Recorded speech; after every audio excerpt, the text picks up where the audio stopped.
What's up, everyone? We just kicked it off. We don't have music today because the man that makes the music happen is not available today. He's not here. How are you, Joe? Doing good, Mario. How about you? Good, man. Good. You're still alive after the merge? Yep, still alive. How about you?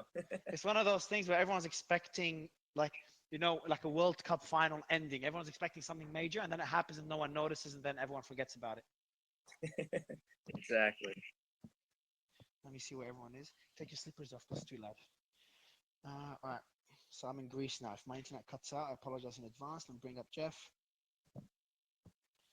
Where's Romy and KK? What's KK? There he is. Romy. Sup, KK? Man, I want to tell you. I want to tell you a story. Are you ready? Please tell me. So, as everybody might know, I was running Cryptopia, which I was planning since February, and I basically ran it two days ago. It's like pretty stressful for me, etc. Because like a lot of work went into it, so on and so forth, and I did a giveaway for it. So I did the $1,000, which I broke down into three segments, so 333 for each. And one of the guys that won it, I sent it to him yesterday, and we're talking in Telegram chat, and he's like, "Thank you so much, I really appreciate it, etc." The winner was in Nigeria, so I'm like, out of curiosity, like how long can $333 last you, like from this giveaway? And he's like, with the current Naira rates, it can last me give or take 2 months. I was like, okay, that's really, really good. I'm like, use it wisely, like, because like I understand this might be like a bit of a quote unquote windfall, like a very small one, but don't go stupid with it. He's like, what should I do? He's like, should I invest in crypto? I'm like, fuck no. I was like, hell no, bro. Like, absolutely not. I'm like, what are you doing right now? Like, physically, like, how are you generating revenue for yourself? He's like, I train and sell chickens. I'm like, bro, double down on those chickens, bro. Like, double down on those chickens like crazy. And he legit like send me photos of like chickens that he trains, etc. So I really hope he buys chickens and trains more and like sells them off. Bro, do you know what you just fucking did? Do you know you're the co-host of the biggest live show in crypto, and you just recommended someone after running a crypto I event do. that you Yeah, run, no, and you've been in I the don't space. care. You told them I to don't sell care. chickens. So the ROI on farming chickens is higher than No, crypto, man, man. no. It's not the ROI farming chickens is higher than crypto. It's the fact that this guy isn't necessarily, he doesn't have disposable income that he can allocate to risky investments. So instead, I told him to buy. Yeah, don't tell them not to invest. But number one, okay, fair. But I don't think chickens is gonna get him far in his life, Yeah, man. whoop de do, man. The only thing I want to know is that he has 2 months of food, right? And it doesn't just go bam in like one day. Like it's in. But did you tell him not to? Did you tell him not to invest in crypto? But did you tell him at least invest your time in crypto? Man, I didn't tell him anything. I told him double down on those chickens, and that's it. Your advice alone cost him more than $1,000 that he won from you. No. He's gonna buy chickens. He's gonna sell them. Now as soon as we start distributing this content on YouTube and TikTok and start getting more and more traction, do you know the shit I'll get for the things you say? Mario's co-host. Mario scams people about crypto. He doesn't even invest in crypto. He tells people to sell chickens. Be like a news article. Mario tells people to sell chickens before investing in crypto. No.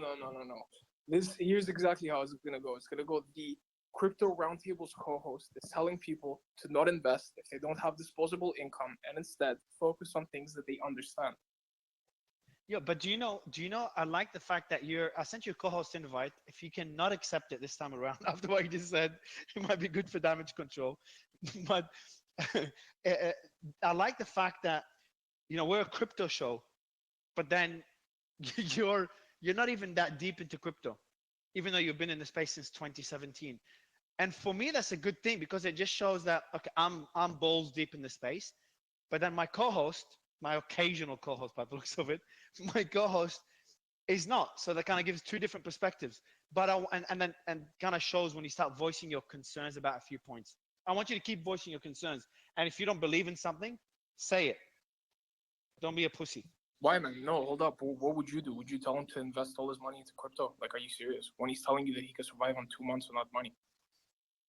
No, look, it's a good point. If you're going to invest, survive 2 months with the money, that's a different story. And any What money, do and you- I've said this for a like, while, you any need money. to- But I you would need to tell him, look- listen, KK. Number one, I tell everyone, only put money you can afford to lose because you don't know how far down this can go. That's in any investment. But at least tell him to invest his time in crypto versus Sure, you know, he can do farming whatever chickens. he can do whatever he wants to. with Yeah, his but give time, him man. some I don't fucking mind. advice, talking- bro. Give him talking some advice. specifically- I'm Blocked up talking is meant to educate specifically people, about bro. the actual giveaway itself. I'm talking about the money. I'm like, bro, like instead of actually like throwing it down the hole and expecting something to come out of it, like allocate it to something you understand well, and at the same time, like feed your family off it. Like that's essentially what I said. I don't. Tell It's him to not buy- like I I'm told him- tell him to buy- I'm sure he can buy crypto and understand clothes. So direct him my way.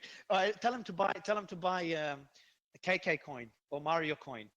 That would be a better. All right, that's No, guaranteed he's the buying 1000x. chicken token, man. For Christ's sake. Imagine that someone creates a meme token after this chicken token. All right, can you hear any background noise on my end before we kick off the show, or it's fine? It sounds good. It sounds alright. Cool. All right, guys, we're gonna kick this off. So today we're gonna go down a path. We're just talking with KK about this gentleman, the chicken farmer that won $1,000, thanks to the generosity of KK. And we talked about teaching him about crypto. So we're gonna go deep in a space that I personally don't understand, which is kind of what I like to do. I like to go down spaces I don't understand. And I played this card yesterday. I was speaking at an event yesterday, and I was gonna talk about the metaverse as I always do. And I might do it again in London next week. So I'm meant to talk about the metaverse. That's what they want me to talk about. Last minute on my way there in the car, I'm like, fuck it. I'm going to talk about other shit. And I chose all different topics that I know the audience wouldn't understand. Sol domains, ENS domains. What else I talk about? NFT PFPs, the NFT Solana community. I talked about in-game NFTs, hybrid NFTs. So shit we talk about in the show. And in the show, we're always kind of, I'm going to say it, ahead of the curve. Like we talked about Polygon NFTs before the Starbucks announcement. We talked about Animoca raising capital, Animoca Japan, before they invested in NFT Tech, which is one of the companies I co-founded. So that's not ahead of the curve, but shilling on the side. I tried to do the same thing at the event. I chose topics that we know because we talk about in the show, but I know the general crypto community doesn't even know what hybrid NFTs are when they're still trying to understand what NFTs mean. And turned out really well. And that's what we're doing here. So I'm talking about something I'm learning. Should make it interesting, considering I'm not a trader.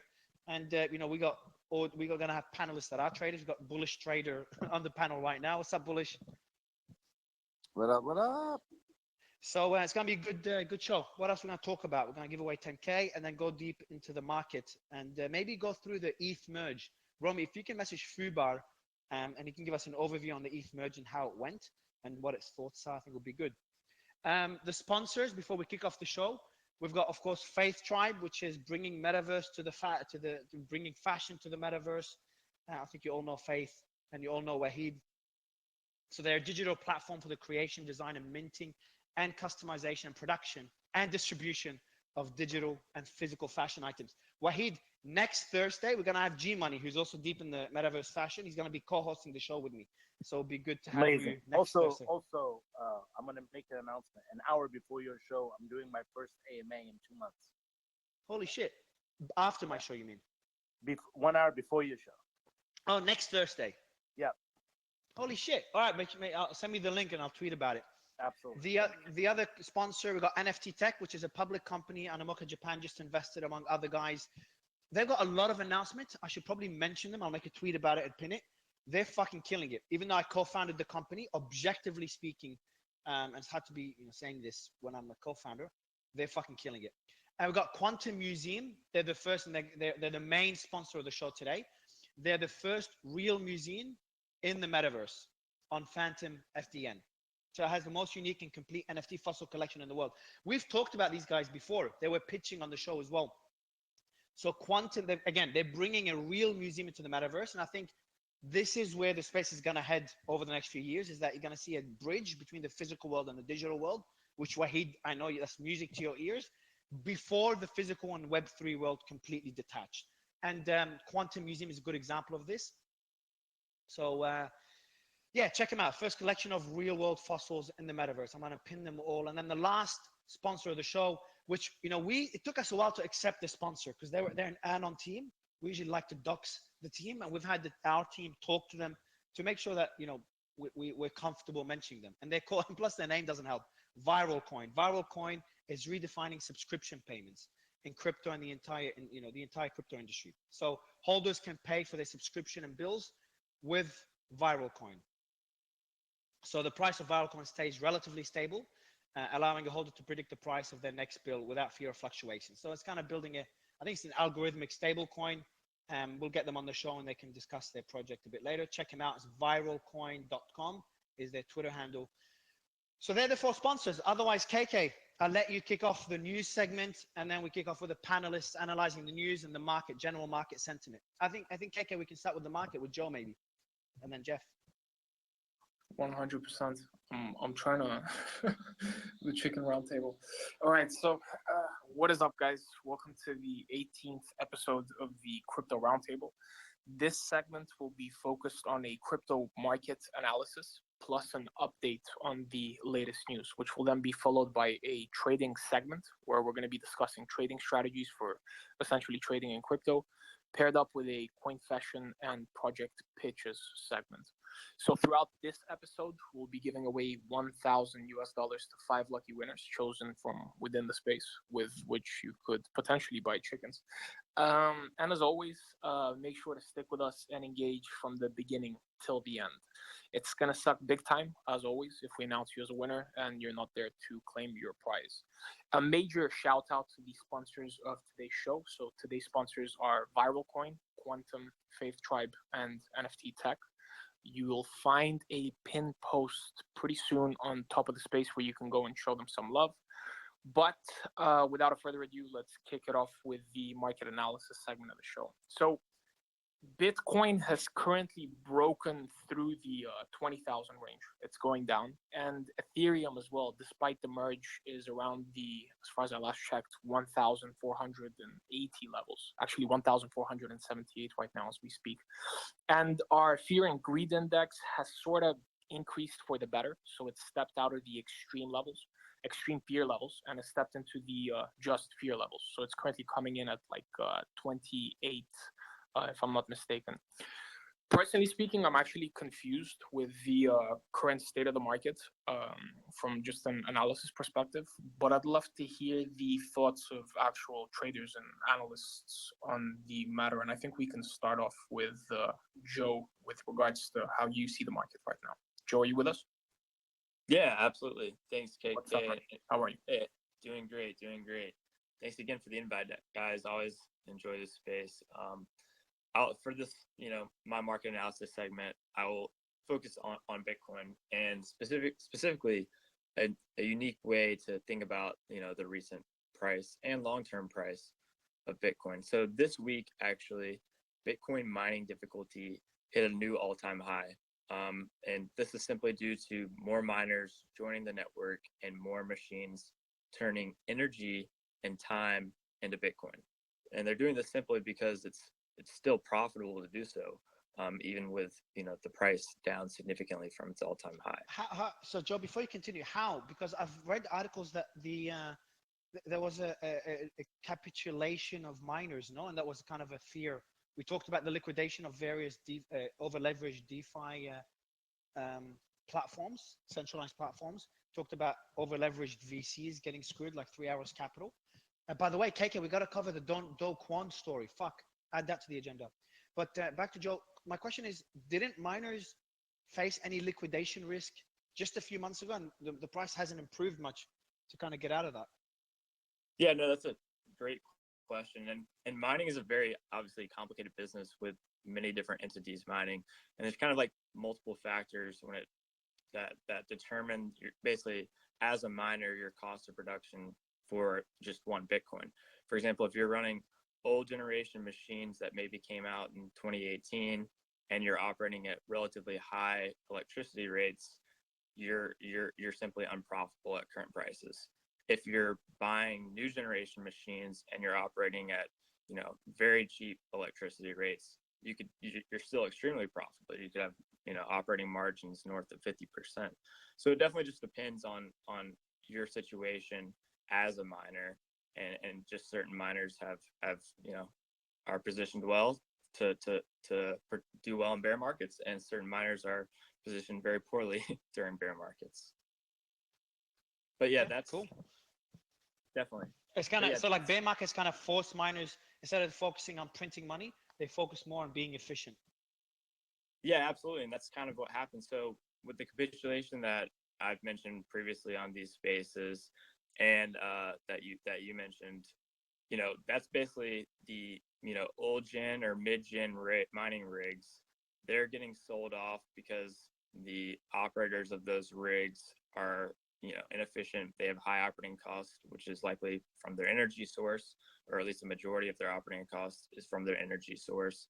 And those rigs, they're still worth something. So someone is on the secondary market of these mining rigs. They're buying up those rigs that were sold, this summer, and they're plugging them in at, for example, maybe a natural gas flare site where energy would be simply wasted away, and turned into methane, which is hazardous to the environment. And instead, we're converting that energy into electricity, and using that to mine Bitcoin. So it's Bitcoin during these capitulations. Bitcoin miners are trying to find the most efficient and basically wasted energy sources, and that's exactly where these mining rigs gravitate to. Cool. By the way, if anyone has questions about what Joe just said, go on Discord, ask the questions. Our moderators, Romy will make sure our moderators take the good questions, write them up for me, and we'll ask them for the panelists as well throughout the entire show. Plus, you need to be in Discord. I think you need to be in Discord to win the prize. I'm not 100% sure. But Joe, back to the market. We just saw, I just looking at it while you were speaking as well, because I didn't look at it today. Bitcoin's back below 20K, which was meant to be a very important resistance level. Is that still considered a resistance level? And Bitcoin and ETH is down below 1500. Yeah, no, it's very interesting. I'm personally not a huge TA guy, so I don't pay too much attention about specific price levels.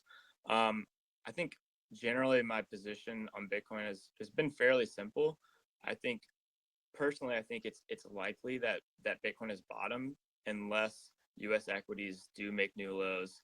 Then I think Bitcoin can go much lower.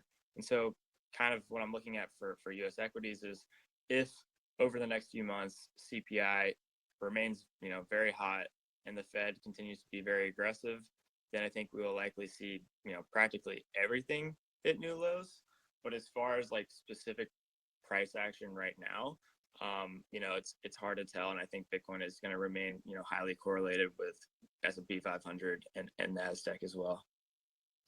Wahid, your thoughts on the interest rates before we go back to Joe and Dr. Jeff? Yeah, so it's important to acknowledge when you don't get it right exactly. So I've been very consistent over all these months, saying that I cannot see how rates can go up a lot, because obviously because of the huge over-leveraged system, the 330 trillion that we have. It's like nitroglycerine being ignited. I just don't think the world can take it. But if you've never told us what happens. So you've said many times you don't think interest rates could go up a lot more. And again, for the audience, for anyone that hasn't been in our show before, the higher interest rates go, generally that slows down the economy and that controls inflation. That's not a good thing for risk for the economy. Yeah, absolutely. Now, but what happens, Wahid? What happens if you're wrong? If which, and obviously everyone could be wrong, but look, if interest rates do go higher than you expect, could that fuck up the economy completely? Could that cause a big deleverage? I don't think. I need to try and be as clear but modest as possible.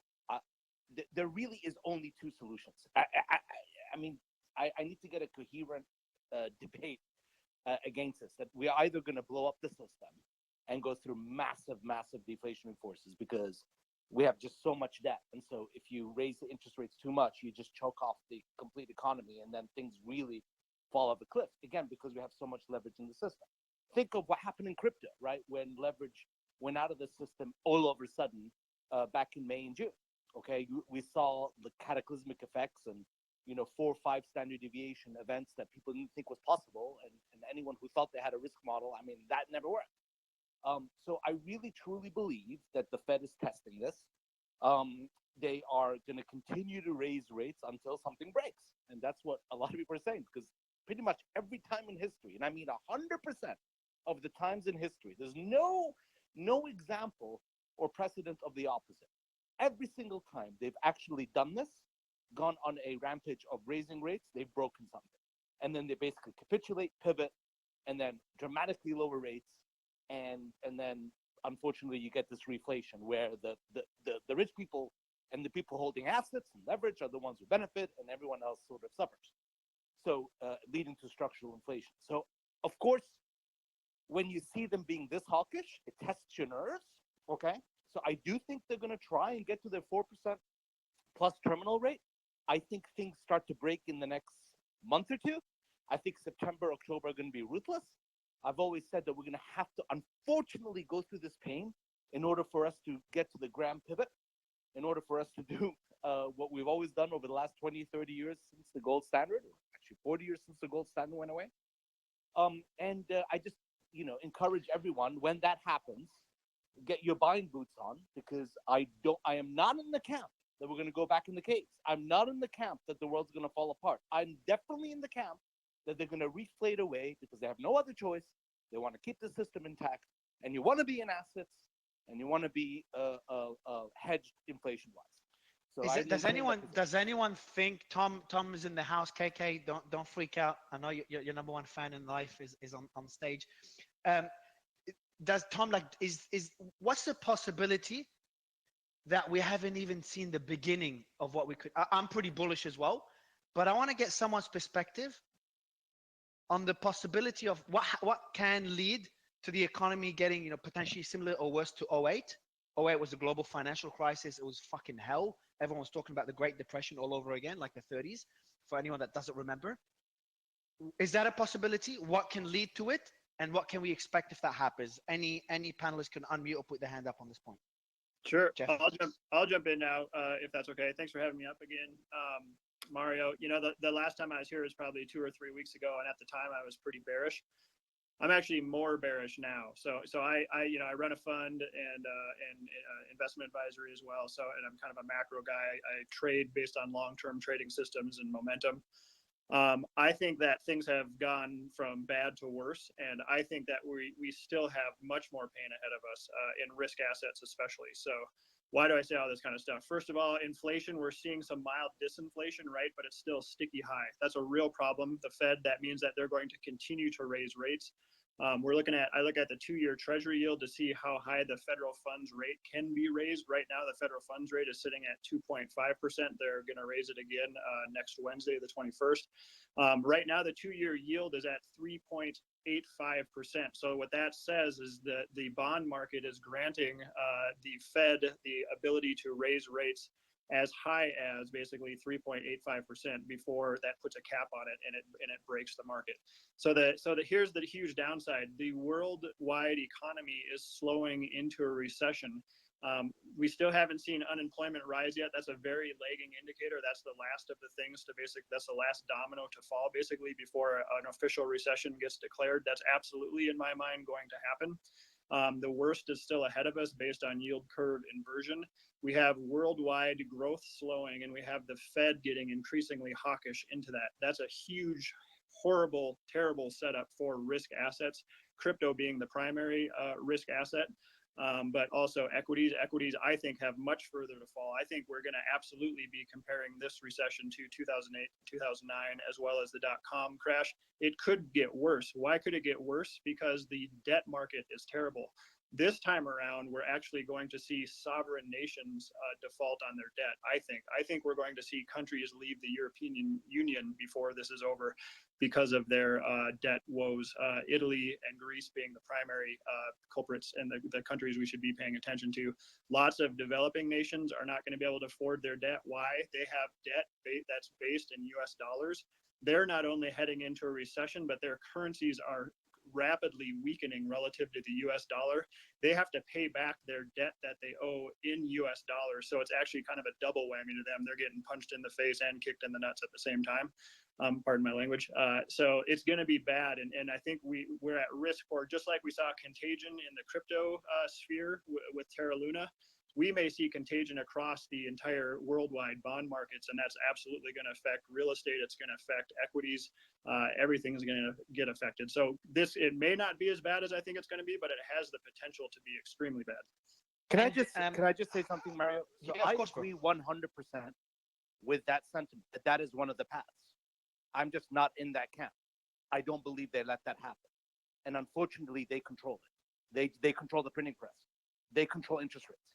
They can absolutely put a stop to that scenario, which will 100% happen. Okay, if they continue to raise rates in this over leveraged system. Yeah, I don't believe they'd ever let us go into recession.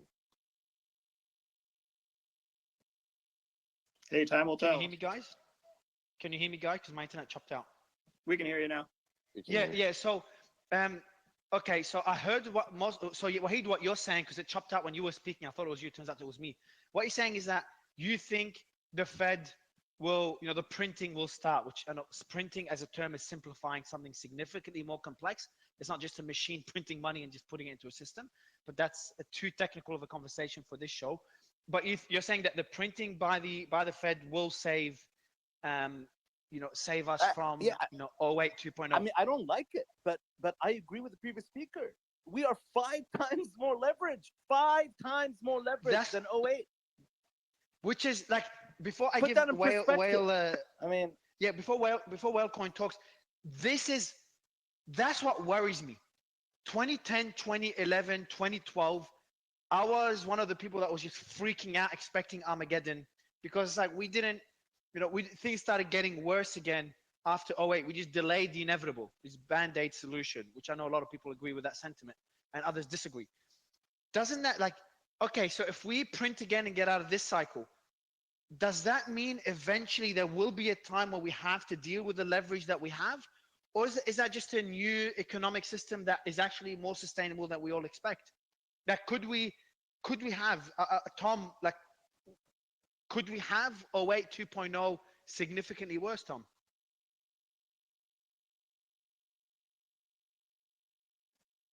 Tom, you're muted. As always, it's not the first time this happens. Par for the course. So I'm going to keep it brief and short. Here's my 2 cents about this. I do not think we're going to be as bad as 2008, but I think we're going to see new lows this year. So I think we're going to surpass June lows by the end of 2022. And I think 2023 is going to be significantly worse. How low does it go? I honestly don't know. In my personal estimate, I don't think it's as bad as 2008 because of a whole bunch of reasons, which I'm not going to get into here because it's too complicated. But the simple reason why we're headed downstairs and there's no way to avoid it is basically, if you just look at the data, it screams that. Now, I agree with what Jeff said. The job market is going to be the latest chip to fall. It's probably, except real estate, is the most lagging indicator in the market. And you can already see cracks. Google is talking about making things more efficient by 20%, which we know what it means. Twilio yesterday announced 11% getting cut. Tesla talked about layoffs. And we can talk about many, many other companies who do that. So the job market is slowly starting to show cracks. The simple truth is we're headed for more interest rate hikes, especially given what happened in August CPI, would basically allow the Fed full mandate to go John Wick on this inflation. And there's not going to be any political pressure with an 8.3 print, especially with everything, including core, going up, except CPI. And on top of that all, there's an indicator here that's kind of lacking from most discussion. I think it's the balance sheet. We haven't even scratched the surface on unloading the $9 trillion in mortgage-backed securities and bonds that the Fed is sitting on and will have to be unloaded, which is another very negative catalyst. So I'm very, very bearish going forward until the end of the year. I think we're testing new lows, and I don't think it's a good time to be in the market in general. So that's my 2 cents about it. Whalecoin. Hey Mario, Noah from Whale Coin Talk here. Thank you for having me on again. Thanks, bro. But based on what Dr. Jeff was saying and Tom and all the Bears folks in here, I don't. A lot of the stuff you guys are talking about kind of goes over my head, but I'm trying to Google and keep up. The question I have for you guys is, now versus 2008, there's so much more information available to the average person, whether it's through YouTube, whether it's just through how many more people have access to high-speed internet. So I'm curious to know, with all the macroeconomic conditions that you guys have laid out and identified, how much of the incoming fear, the doom and gloom that you guys are referring to, how much of that is already, do you believe, is already baked in the prices? And I, again, not a TA guy, more of a fundamental analysis guy, but oftentimes when I hear everyone screaming, we're going lower, I said this on the previous spaces Mario had me on, but when I hear everyone screaming one thing, it makes me weary to think that we're actually going that direction. Again, I use the same example. The same people that were screaming 100K Bitcoin are now screaming 10K Bitcoin. So curious to know, again, back to my original point, how much of the fear and despair do you think is already baked in the prices? I love that. I love that comment. I think it's very contrarian. It's exactly what I always want to worry about pivoting. You can't deny the news cycle is horrible, but that's why we reflated 3 weeks ago or 2 weeks ago, because any hint of a pivot or a decline of inflation or anything, and markets rip roar, because again, we're in the structural inflation. So thank you for that comment.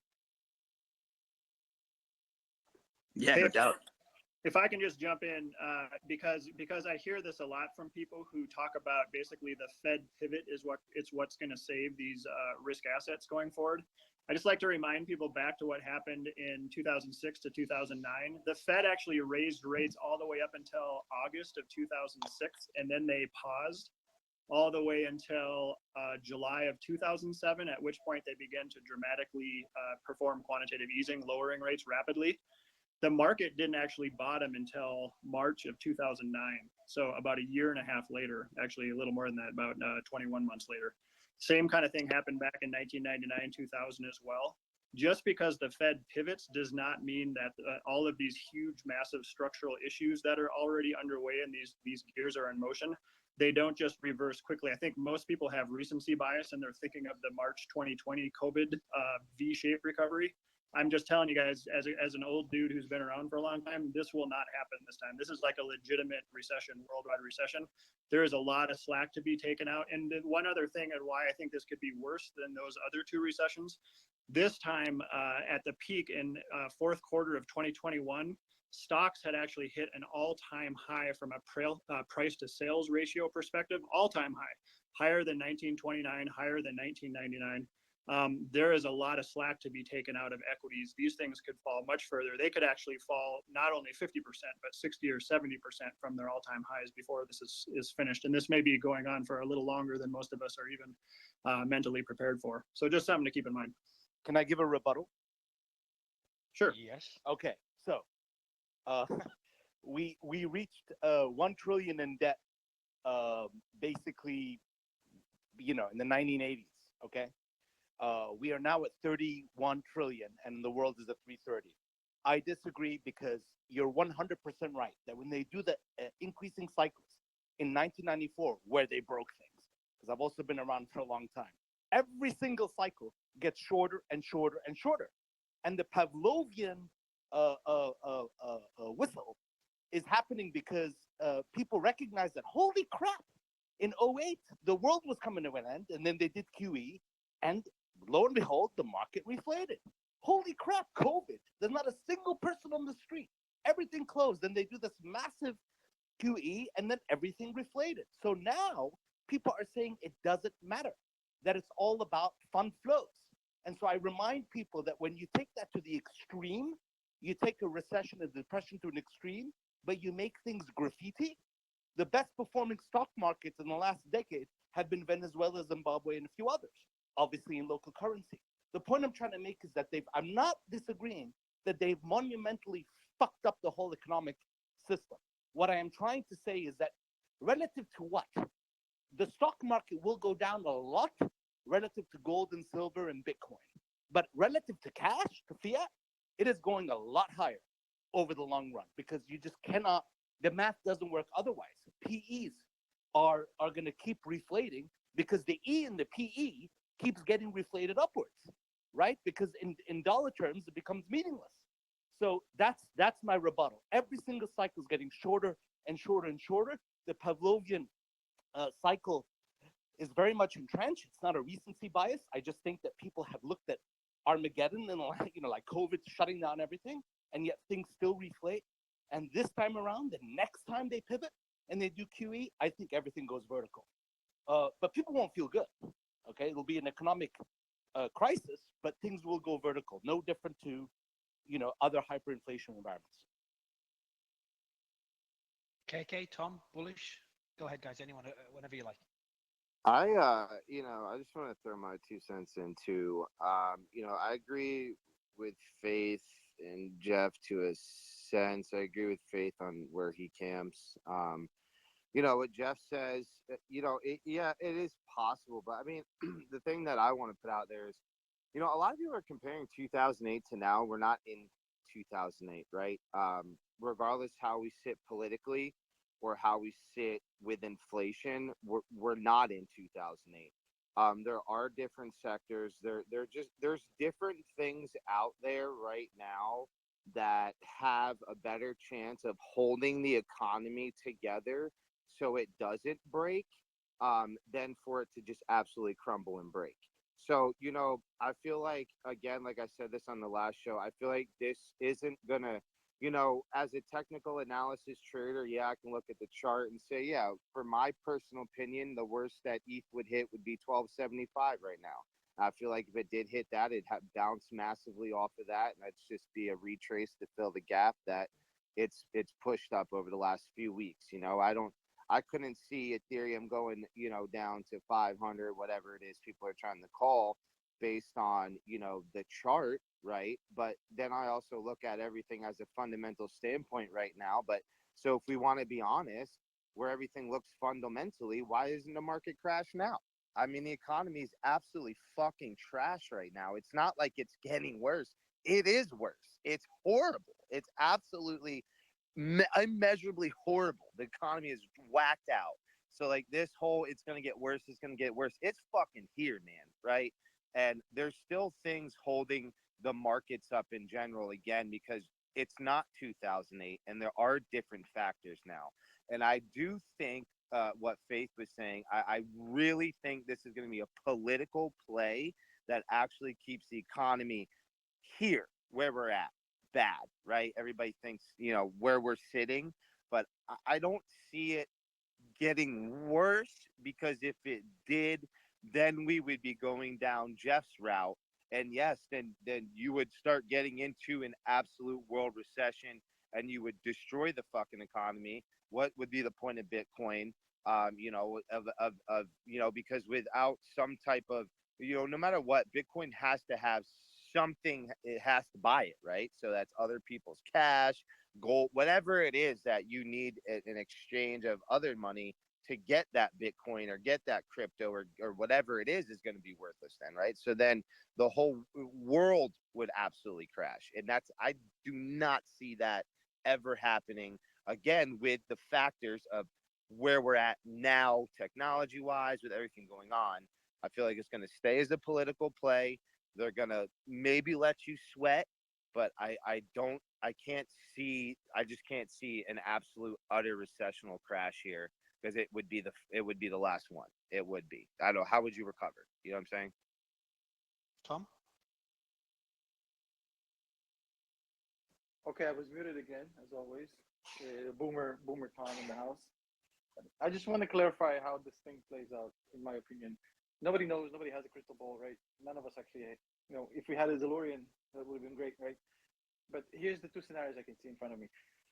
So we have two things that can happen from now until, let's say, 75 days forward, the end of the year. We can either have a Fed pivot, which was planned. That's why they had that shindig on the White House lawn on Tuesday. It was supposed to coincide with the great reading from August. And they actually had Joe Biden read speeches that were pre-prepared before the read came out at 8.3, which is kind of a farce. I don't know if Joe knows that inflation is not good. But basically, the play was supposed to be get a good read, 7.9, 8, then announce we won, and then force the Fed to pivot. The likelihood of that scenario playing out with an 8.3 read for August is significantly lower than it was before, although still possible. I mean, don't exclude anything with this government, God knows. But I think it's highly unlikely. What's more likely to happen, although I think still very unlikely, is we have a positive read in September. And if September or October read comes out, let's say September comes out and inflation is 7.8, right? Obviously, CPI is an absolute bogus number. It's a preposterous way to measure inflation, whatever, right? So let's say CPI September comes out at 7.8. That can send the stock market, and obviously cryptos and the stock market, they move in tandem. That can set it up. So if you believe that inflation as CPI defines it will subside in October, in September, October, you might bet on a rally. In my own personal humble opinion, my 2 cents, my own opinion, I think that's highly unlikely because everything except gasoline is going up. And every single metric the Fed has, except CPI, including core, is up. And it doesn't seem like it's getting easier or getting better. So, if I was a betting man, I would bet that it's a Hail Mary to bet on a rally. So I'm going to be very bearish going forward. Fuck. So it's a pretty bleak show today. Most people are pretty bearish. I think a lot of it depends on some I would call black swan events. Obviously the how big of an impact is the war having on all this? So just for the audience to kind of summarize what we're talking about here, we're talking about inflation, which, as I said earlier, higher inflation means higher interest rates, means slower economies and assets, generally risk assets, go down in value. Now, we don't know what's been priced in already. Just remember, everyone, markets are a forward-looking indicator. So they price in what people expect, the opposite of unemployment, for example, which is a backward-looking indicator, which is late. After we have a fucking shit economy, unemployment kicks up.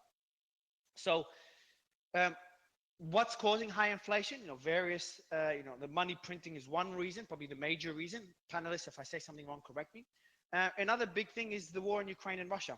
So guys, if there's a peace deal reached, which looks unlikely, will have a big impact on the economy, on interest rates, on inflation, therefore interest rates, therefore risk assets like crypto, or it's not playing a big part in the current market in inflation? I don't think the war plays into anything that affects America. And I think if people think that, they're crazy. We're not over there. We're not really contributing much. We're not. I don't think that.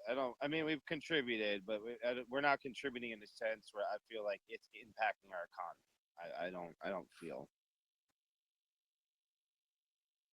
Any other thoughts? The price of gasoline. No, grains, I etc. think it's definitely impacting because a huge part of the global economy is Europe, and Europe is in shambles. 30% of S&P 500 earnings come from non-U.S. sources. So absolutely it impacts. I think sentiment-wise with the people, they have other things to worry about with inflation, their own consumer sentiment. But let me put it this way, if there's a truce, then holy crap, you're going to see things really do well because people will start discounting that inflation will go down. The Fed will not have to be as aggressive. There'll be animal spirits coming back. So I really do think the war plays a factor here. I just don't see the truce coming though. Crazy. Yeah, it doesn't look like it. Latest announcement by the UN was pretty pessimistic. It's crazy how a few months ago when the war started, we're talking about the Russian economy getting fucked, which it is getting hurt, just slower than expected. And now we're like, shit, we're worried about our own economy. So it's funny how the world works. But I think it's a good summary. Anyone else want to add anything on actually, is there any last point I want to ask about the market conditions, any technical analysts here that can talk about the 20K and the 1K or 1.5K resistance levels for ETH and Bitcoin? Are they no longer resistance levels? Richard Hart came on the show and said these resistance levels are dead. Or are they still relevant resistance levels, just not as solid as they were before? Any tech analysts that can comment on this point?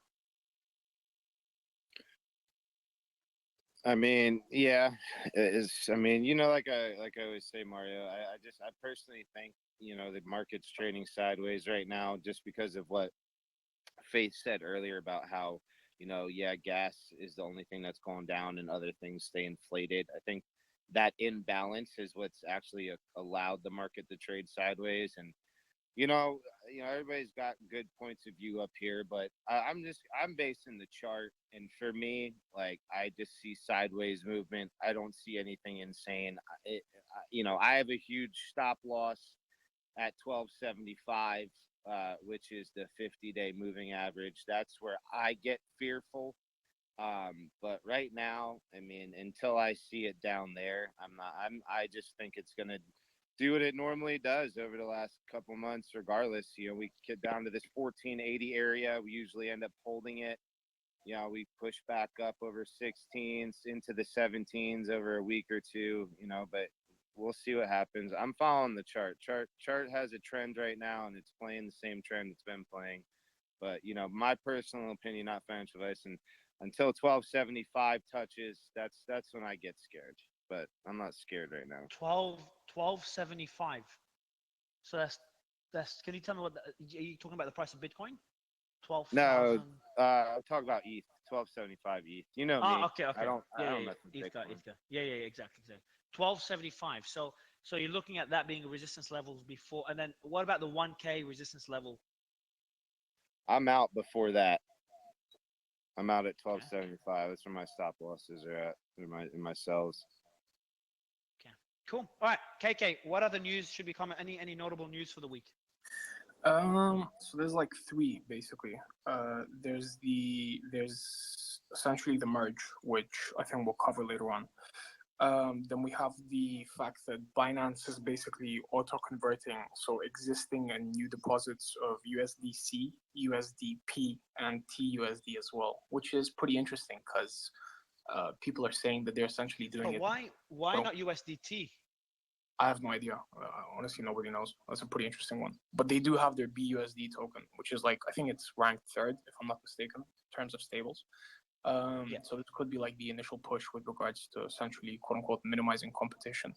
So the way that they're going to do it is if you have a quote unquote, like, let's take USDC. If you have a USDC balance by September 29th, they'll essentially just automatically auto-convert it to BUSD.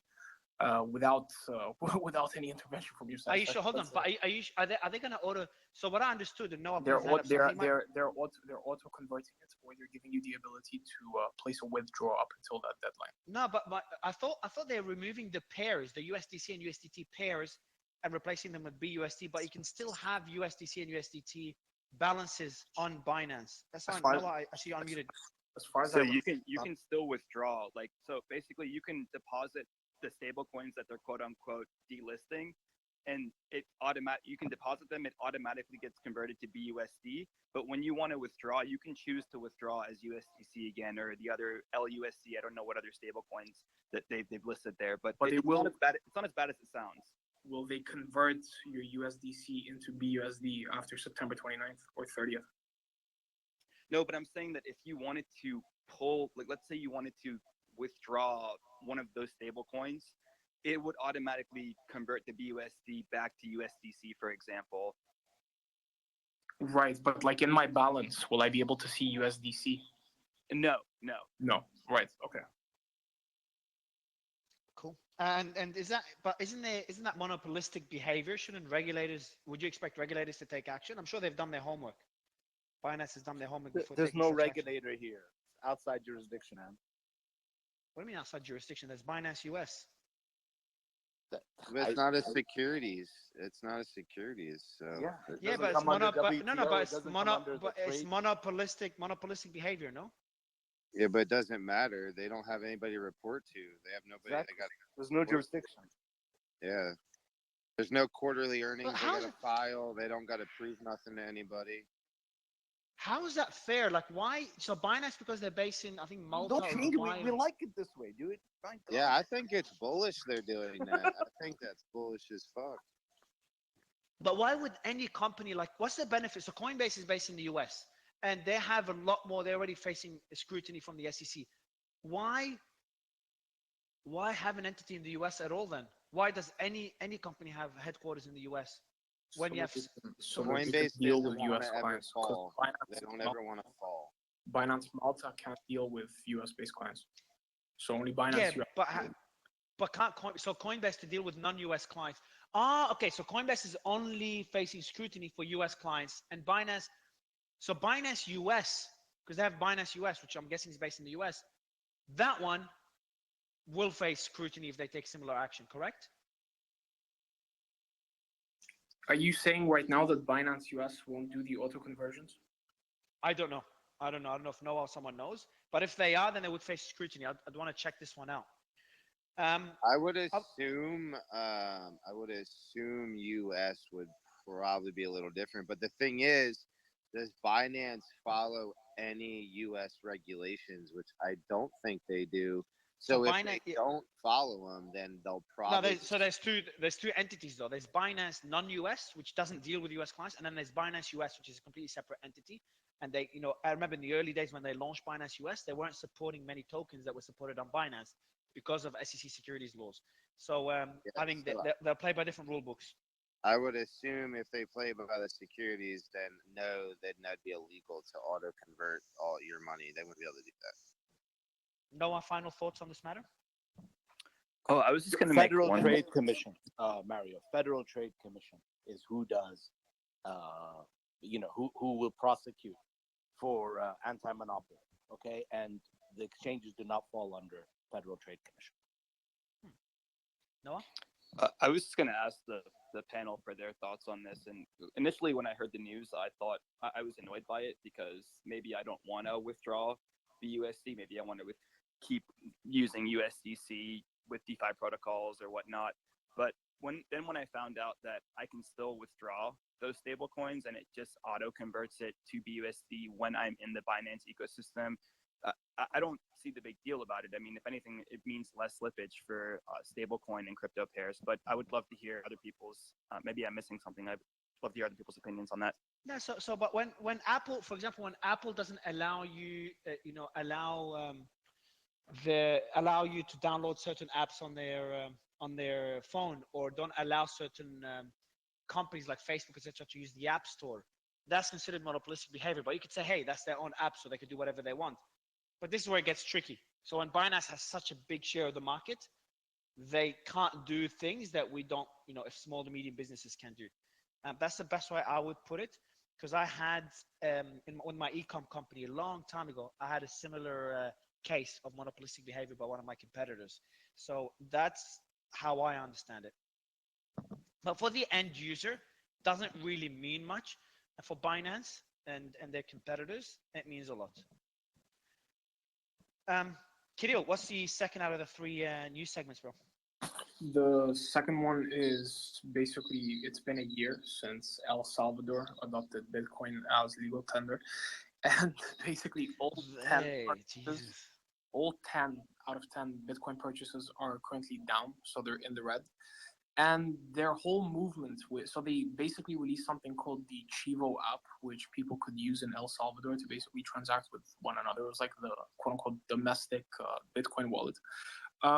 It seems to be underused and lagging. And when I say underused, they basically incentivize the residents of El Salvador to download it and use it for a reward of something equivalent to give or take $30, which in El Salvador is equivalent to basically 3 days of work. So instead of incentivizing constant usability, they sort of just incentivize the app install process of the actual app itself. A lot of people installed it. They basically used up the $30 that they were able to use, and then they essentially just left it. So it seems like the Bitcoin as legal tender system is like, it isn't necessarily getting the right amount of traction that they expected it to get. I'd love to get the thoughts of, like, especially the people who are like discussing macroeconomics with regards to this, like what it means to actually adopt Bitcoin as legal tender on a countrywide level. That's something that's interesting myself. I think, my personal opinion, it's no different than when us people in America download Robinhood and refer a friend to get 2 free stocks, wait 30 days, cash out $25, and I feel like it's kind of, that's like a on the fence thing, right? Is it just because they did that, and yes, maybe they are using it as legal tender, around, just not on that particular app. So I feel like you would need a little more information on that. Are they just going to that app, getting $30, but they're still spending their Bitcoin at every store they go to in another way? You know what I'm saying? I would need more info. The- you know? For me, the thing is, most of the I people are actually even transacting in Bitcoin as they're used to, and the yeah, but this is people so app this is lagging and sorry, KK. shit like that. I'm interrupting you, man, because my connection, so I couldn't hear you talking, KK. But my thoughts, like this, for me, is not a big deal. That's adoption being slow, and government's trying to force adoption, and it's not working too well. First, I applaud the president. I forgot his name. We're trying to get him on the show. But I also want to say we're fucking ruthless as an industry. Like when he when he started buying Bitcoin, he was a god to us all. I remember, what was his name? Does anyone remember his name? If you do this, just unmute and say it. But he was, Bukilela. what's his name? Bukilela. Bukilela. think so. Bukilela.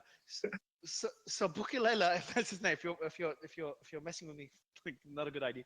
Because Bukalela's name is, man, like everyone was like, Bukalela's a fucking beast. He's moving Bitcoin forward, same as Michael Saylor, and then we all loved him. And then he just, the poor guy, loses money on all his fucking investments. I know that's short term and long term. You know, there's a saying you don't lose money until you cash out, but he's not doing too well. And Why try and force people to transact in Bitcoin? Like, considering the volatility and everything, why not create like a stable or something? Like it honestly doesn't make sense from this perspective. I don't know there. For me, the news is just funny when he bought all his Bitcoin. He's a god to the industry, and then it all goes to shit. I don't know if he still has his profile picture with the laser eyes. If someone could check it, let me know.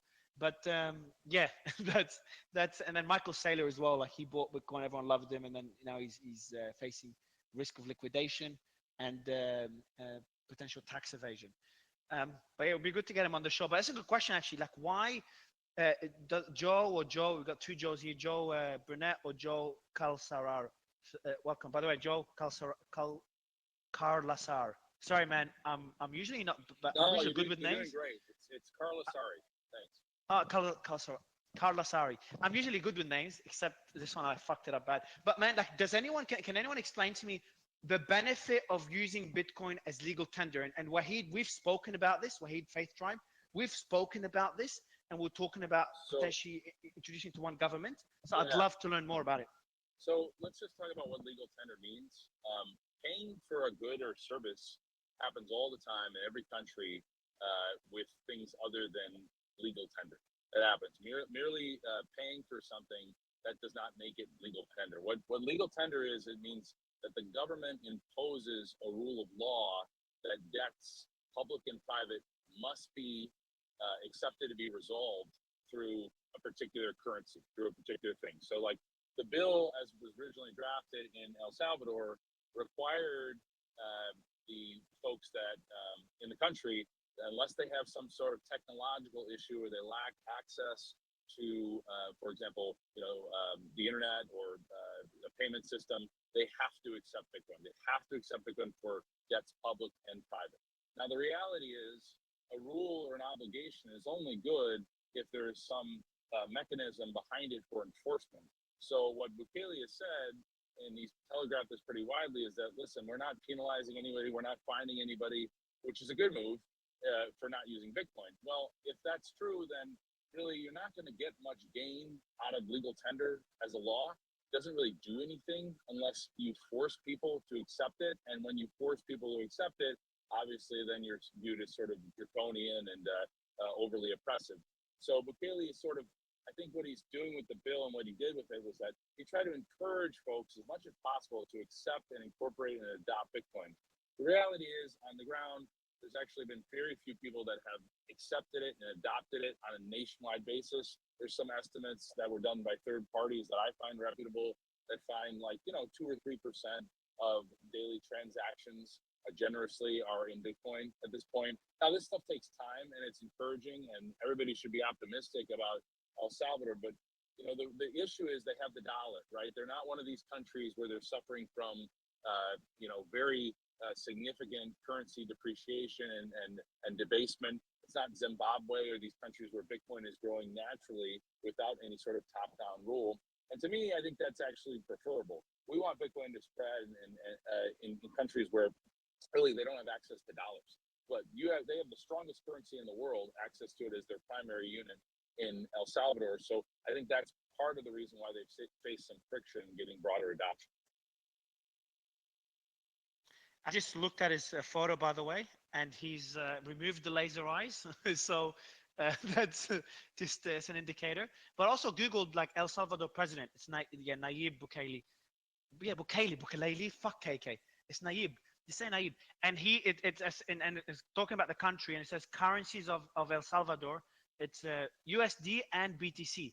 So it's already there. It's pretty fascinating to see that. If I saw that in 2016, 2017, 2015, that would be fucking mind-blowing. Now it's the norm, which is crazy. But yeah, it's fascinating. Do you know why Joe is doing it? Why is he introducing BTC when he has access to the US dollar? Is that the dependency on the US? And what does that mean? And that's a form of adoption that's, I'm assuming, bullish to the price of Bitcoin. Yeah, I mean, I don't know if it's necessarily it's clearly from a narrative perspective, it's bullish on the price of Bitcoin. I don't know if it's bullish in terms of, streams of huge billions of dollars of new capital into the Bitcoin that's going to drive the price to $100,000. But it is great to have this experiment real time in the country. I think your question about why are they doing this? I think that if you go back and look, there's like three principal reasons. Reason number one is that I think that he wanted to get on the map as the Bitcoiners country, right? He wanted to attract tourism, he wanted to attract capital, he wanted to attract, mining infrastructure. This is a big industry. It's massive. And if you're bullish on, even if you're not bullish on Bitcoin specifically, but digital assets, it's probably a smart move geopolitically to open your country up as being, hospitable to Bitcoin. Aside from that, I think it is an issue of somewhat of this funding. I mean, I think they were trying with this Bitcoin bond to find a source of revenue that is not the traditional bond market, traditional sovereign debt market, that's not through the IMF. They wanted to see if they become a safe haven for Bitcoin, they can attract billions of dollars to come into the country in that way. And the third reason, I think that there is a legitimate issue he faced with the fact that huge swaths of the population are unbanked, right? They don't have access to traditional banking services. So if you get a small amount of that population into the banking system and having the ability to, take self-custody of Bitcoin or even use the Shiba wallet through the Bandasol bank down there and have more access to capital, that's going to improve the economy. So all those things are good from an actual economic growth thing. It's a great experiment, but you should have realistic expectations. That's my only point. Cool. KK, what's the final bit of news before we get into trading?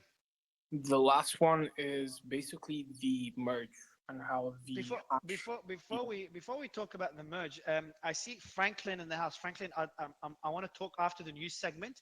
I want to touch on the whole story of it's in the NFT space, but I think it'll be interesting to touch on it because I'm curious. I saw a lot of talk about the ETH community, the Solana community, and I have a speech in a few days, and I want to talk about both communities in the NFT space in London. So I'd love, if you're okay with it, man, ask you a few questions on both those communities. So I have a few points for my keynote in a few days, and I think the audience will appreciate the story because this is a crypto audience. This is not the NFT roundtable, the crypto roundtable, but I want to bring some NFT flair to it as well. So welcome to the house, Franklin. Appreciate it. But KK, sorry to interrupt, man. Yeah, so the last one is basically the Ethereum Classic hash rate shot up by 200% over the last 30 days. And this is intertwined with the Ethereum merge, which happened successfully, I think, a couple of hours ago, if I'm not mistaken. So Ethereum effectively moving from proof of work to proof of stake.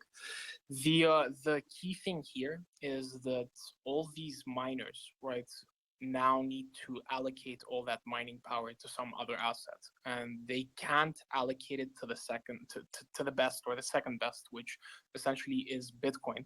So now they're looking at like random tokens to basically allocate the hash rate to, and because of this, you basically had Ethereum Classic hash rate shoot up by 200%, and the price of GPUs drop pretty drastically as well. So that means that, and this was like a pretty big issue in the gaming scene as well. Like if you wanted to build a custom PC, if you wanted to buy a GPU for gaming, it was a huge pain in the ass, primarily because of all the miners basically buying them up for mining. But yeah, that's the other one. So I wanna touch on this first, and then any speaker just jump in after me or put your hand up, whatever you prefer. But we did a whole segment on the merge a day before the merge, which was Tuesday, on the NFT segment. We had Fubar and a bunch of other panelists come in. It was a sick discussion. I remember Fubar was debating with, fuck, I forgot who it was. It was a great debate. You should definitely listen to the replay of that one. So to give an overview for anyone here that wasn't there on Tuesday, because again, Tuesday is the NFT roundtable, this is the crypto roundtable.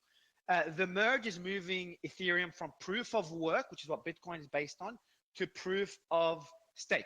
Now, proof of work is essentially using electricity and hardware, GPUs, to validate nodes, to validate blocks, okay? So it's shifting and it's becoming a lot more efficient and environmentally friendly. But it's no longer linking the incentive structure to the real world. So that's been something we've been discussing for many years, and that really differentiates ETH and Bitcoin right now. But that means there's all these miners that were making ETH work, allowing it to operate, that no longer exist. Now they have to shift all their resources to other cryptocurrencies. Well, they can't do it to Bitcoin because from a technical basis, it's not possible. The hashing algorithm is different. Yeah, so they can't do it for Bitcoin. And the second best option is Ethereum Classic. Now, Ethereum Classic is a fork of Ethereum. For anyone that doesn't know, Ethereum had a DAO attack in 2015, 2016, 2015, I think. 17. So that 2017. No, it wasn't 2017. The DAO hack happened in 2015 or 16. So the DAO hack essentially was the first DAO ever created on Ethereum. Like $80 million gone into it, and it got hacked, and most of the money gone. Now, that level of this size of a hack is not that big of a deal today. Still a big deal, but back then Ethereum was significantly smaller. So the hack was, a lot of people said this is the death of Ethereum. So what Ethereum did is they did something that shouldn't be done on a blockchain. A blockchain is immutable and completely decentralized. There shouldn't be any centralized party that can edit the blockchain. Okay, that's the whole concept of a blockchain. But Ethereum was still very nascent back then. 2014, 2015, 2016. It was very, very early. 2017 is when it matured. June 17, 2016 was when the I think the DAO. So 2016 is when Ethereum Classic launched. So what Ethereum did is they forked Ethereum, and they did a hard fork, and they returned the money back to the people that got scammed in the DAO hack. Okay, but there's some people that said that shouldn't happen. I think it's fine if it happened because, again, decentralization is a process and it takes time to get to decentralization, which is the argument that the Ethereum Foundation was making. And then Ethereum Classic was formed. Ethereum Classic is exactly like Ethereum, not anymore, but 2 days ago or 24 hours ago, I could say this. Ethereum Classic is exactly the same as Ethereum, just doesn't have that same level of support, not as much value, not as much liquidity. And it's Ethereum without the fork that happened, and it's like they call themselves the true Ethereum or the Ethereum Classic.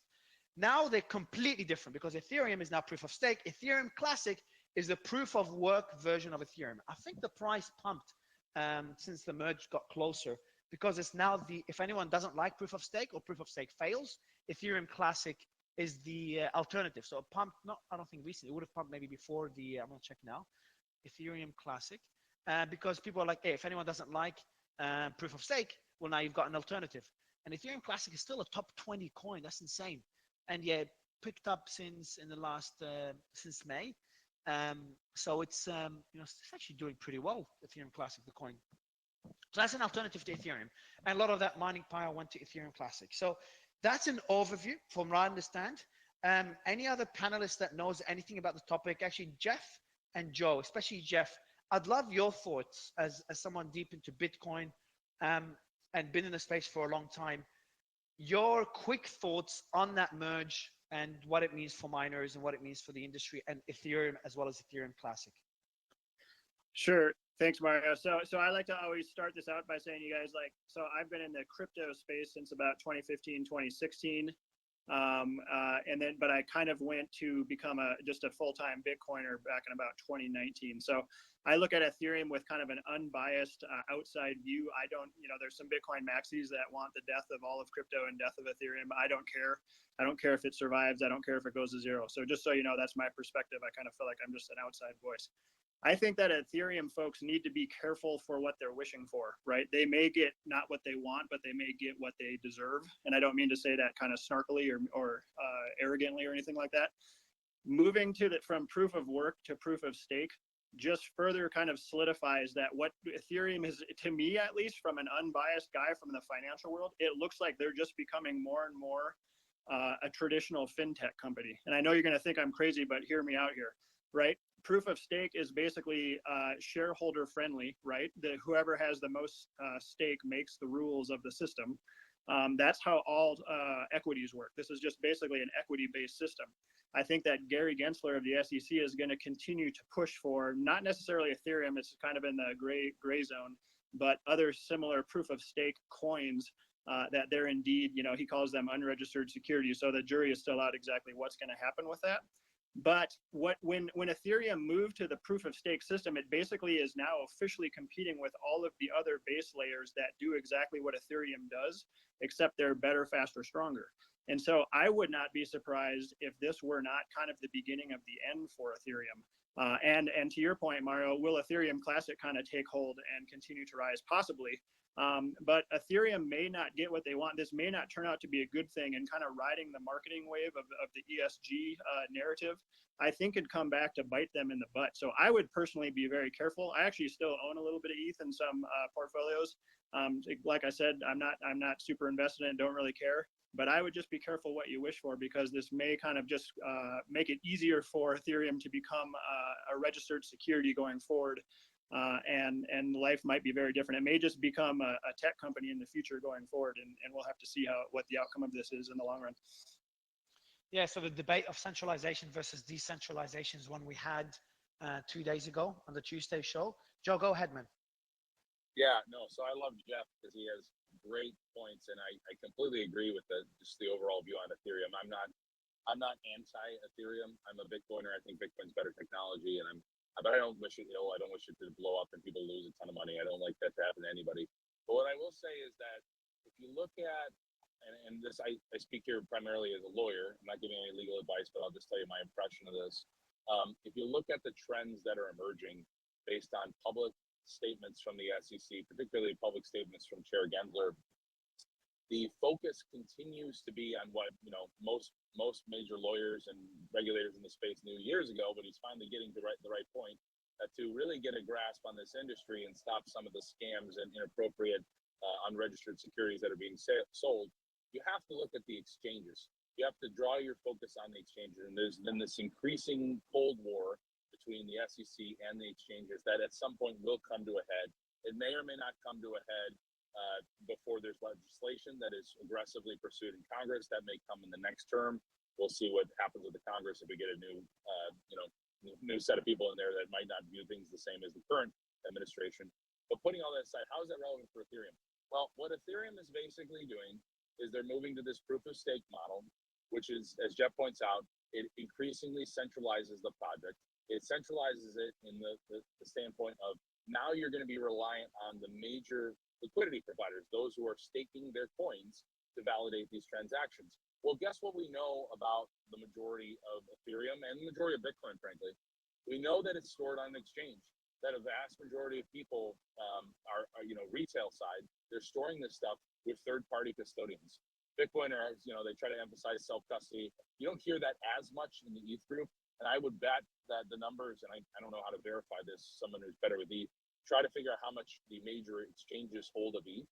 And that's really significant, right? Because if you're paying people effectively, a reward for staking their coins, you move on the Howey test, you move much closer to it being an investment contract or being a security. You are benefiting, you're receiving some financial gain from somebody holding your assets and performing an activity.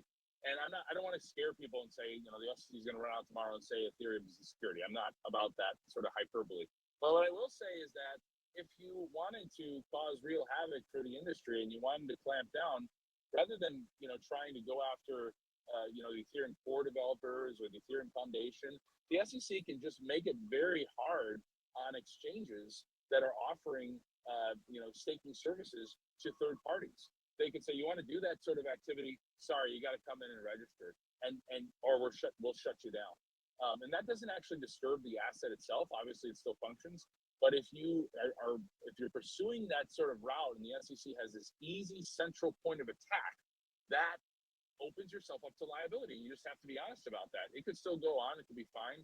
But I think the philosophy of Bitcoin, and I say this as a Bitcoiner, is that we don't want those single points of failure. We want to de-emphasize. We want to decentralize. We want to take those choke points, those honeypots of coins. We want to take them out of the market and make it as distributed and decentralized as possible. So, yeah, it's interesting. We'll see how it works out. I don't have real strong opinions on anything in the near term, but I do think it potentially will draw some additional scrutiny from the SEC, given the nature of their focus on exchanges. I think that Simon was in the debate we had on Tuesday. I won't revisit it again. If anyone would like to dig into this further and what Joe mentioned, listen to the recording of the Tuesday show. Simon, Fubar, and a few other panelists probably did one of the best deep dives into the ETH merge, what can go wrong, and how ETH could benefit over the next, not over the next few days or months or weeks, it's over the next few years and potentially decades. So highly recommend you check it out, and it will be posted on YouTube as well. Before we go to the next segment, which is trading versus investing. So anyone waiting for that segment, it's going to be about, we're going to talk about crypto trading today, maybe touch on NFTs. And on Tuesday, we're going to revisit it with NFT flipping. Something I've never done, but something I've finally built a department to start doing a few days ago, maybe 2 weeks ago. For NFTs, it's about a month ago. No, less, 3 weeks ago. So I'm very new in the space. And we're going to talk about the pros and cons of trading. I've always looked at it as like almost like gambling, at least when a market is efficient. But I'll give you my thoughts on it a bit later. But before doing that, we've got a few minutes. And I want to dig into a story that happened in the NFT space. Now, I just don't have too much time to go into the, go into the different spaces in the NFT space, in the NFT industry, or read all the tweets to understand it. But I'm still curious. So there's, and to kind of summarize it for the audience, anyone not in the NFT, or I'm talking about the PFP NFT industry, the profile photos, not other applications of NFTs, which is what I've been doing for a couple of years. And there's two camps right now. The ETH camp, which are the OGs, kind of like Bitcoin in 2016, and then Solana NFTs, which are like Ethereum in 2016, which are the up-and-comer that are doing pretty damn well, and they've been doing really well over the last few months. And we see a lot of friction between the two. So I want to kind of dig into a story that happened. And frankly, if I got it wrong, by the way, bro, let me know, because I'm still a student of the space.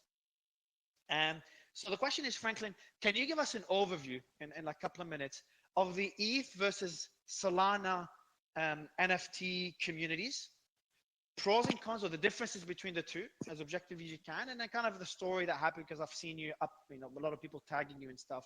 Can't remember what the story is. I think you sold an NFT, which was very symbolic against Solana. Again, if I got it wrong, I apologize.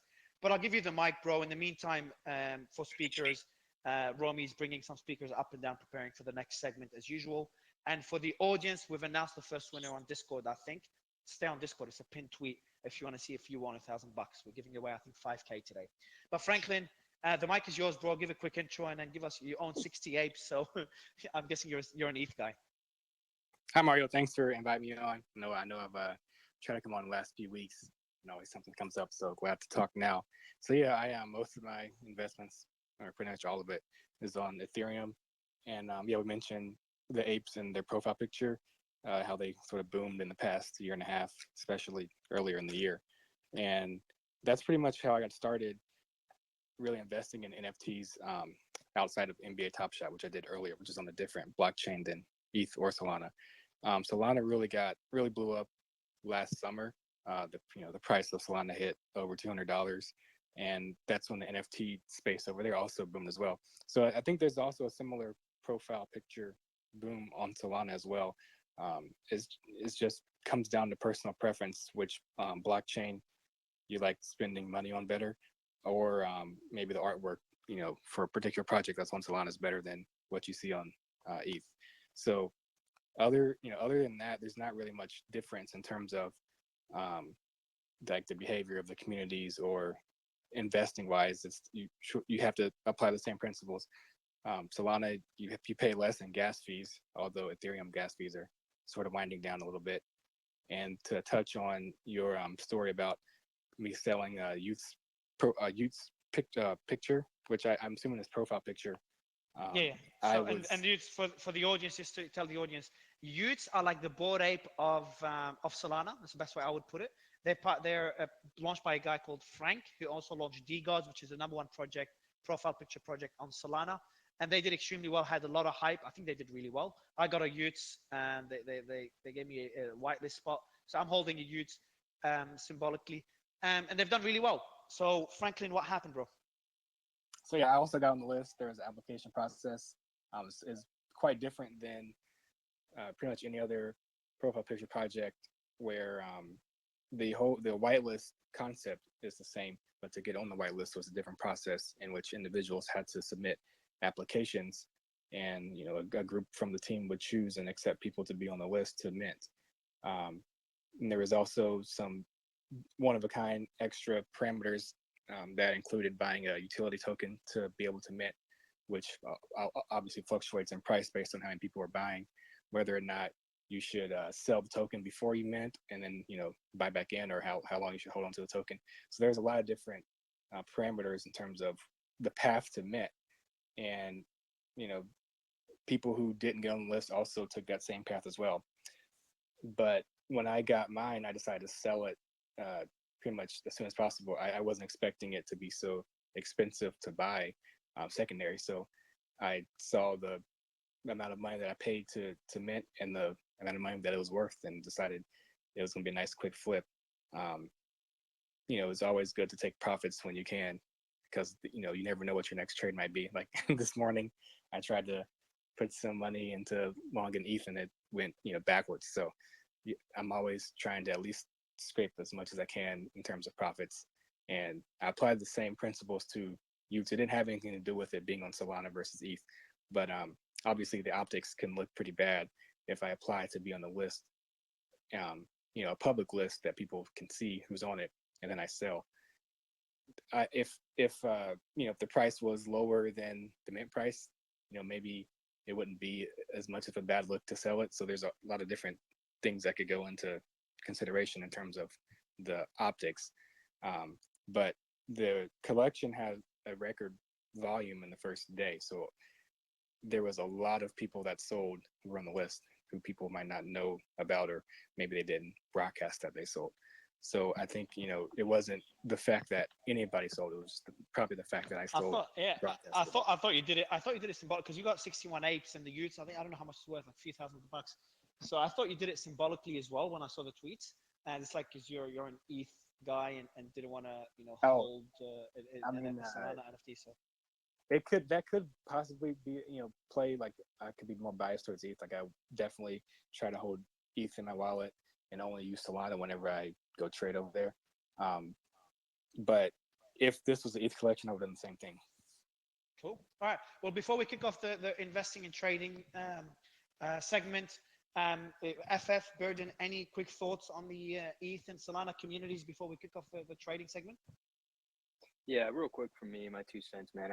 I'm neutral, man. I love both blockchains, man. I just go wherever the people are going, and a lot of people are heading to Solana. One quick question for Franklin, man, because I saw the whole ordeal, and man, you got a ton of backlash for that, and I don't understand it because, as you said earlier, there was other people that also sold as soon as they got theirs, and even other influencers and etc. But how do you deal with all that kind of backlash, man? Do you just ignore it? Do you reply to it? How do you feel about that? Sometimes it can hurt a little bit, especially if it's personal attacks, like calling me names and things like that. It has nothing to do with my trading habits. But I get over it pretty easily. It never hurts to take profits. So, if the cost of earning money and trading means a couple mean tweets, that's okay with me. And I sort of welcome it myself. Like I didn't have to tweet it out. I could have silently, under the radar, just never talked about it. So I'm fully prepared to take on whatever criticism I have whenever I tweet about my trades.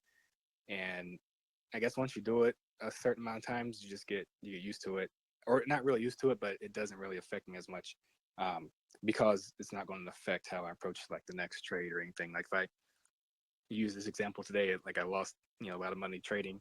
I just have to find a way to either get it back or just relax a little bit and move on. I can't really control the past, So there's always going to be, good moments and bad moments that sort of balance out. And that's what I'm more focused on, as opposed to, a criticism for a certain trade. I think I've, paid my dues in this space. I've been around, well, not as long as the crypto community, but in terms of the profile picture industry, I was there from the, start of Bored Apes. So I have a lot of positives ahead of me in terms of my NFT journey that I'm ready to share with the community whenever that's available to happen. And I'm just looking forward to that. So anything between now and then is just pretty much me having fun on Twitter. Virgin, any final thoughts? Yeah, thanks for letting me up, Mario. I've only been in the Solana community for a short amount of time, like almost 3 months incoming. And I would just say like it's the community on the Solana side for me that's like more welcoming, that's more fun to be with in my opinion.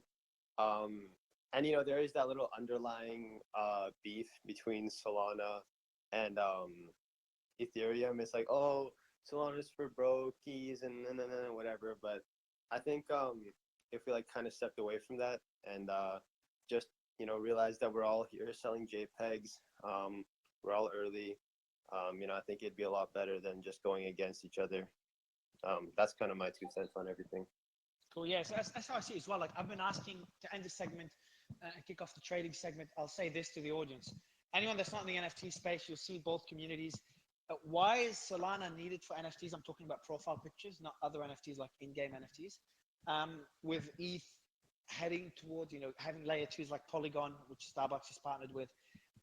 My answer would be the community. I think that's what most people that's the reason people mention why Solana community is thriving from the profile picture side of things. And I didn't think that's enough of a reason for the NFTs to gain value, but I was wrong. And Solana NFTs are doing extremely well. I'm pretty deep in the community myself. I have a team that are obsessed with Solana NFTs at IBC. So yeah, I echo those thoughts. But without further ado, I'm gonna kick off the next segment. Winner will announce the second winner on Discord. Now, anyone not on Discord, if you're in the space, you have a chance to win $1,000. We're giving away 5K. So make sure you look at the pinned tweet above. One of them links to Discord. So actually, I haven't pinned it. I'll pin it now. Oh, it is there. And you can ask questions in Discord that we'll ask the panelists. So Romy, send me the questions, good questions, and I'll ask the panelists throughout the show. But KK, I'll let you introduce the next segment, man, because I'm pretty interested for this segment, because I want to see if it's worth I put more effort and get more resources for our trading desk at IBC. Yeah, I swear I'm like the worst person to introduce this segment. So this segment is basically how to trade the market plus trading tips. It's an interesting segment nonetheless, because I mean it is a way of potentially deriving some profits. I've tried it personally with pretty adequate success, like little to adequate success. But the stress of trading essentially and just checking charts all the time is definitely nothing for me. But yeah, this segment is essentially focused on trading tips, trading strategies, etc. So that's the introduction of the segment. Yeah, but I think I made look, I told you, KK, I made the mistake of not trading crypto in 2017, 2016, 2017, 2018, when it was very inefficient relative to now.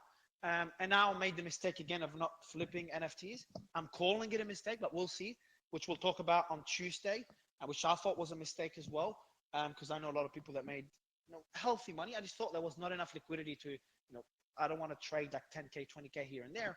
I try to do more six-figure trades, and NFTs, I didn't think that I could do that level of volume on the secondary.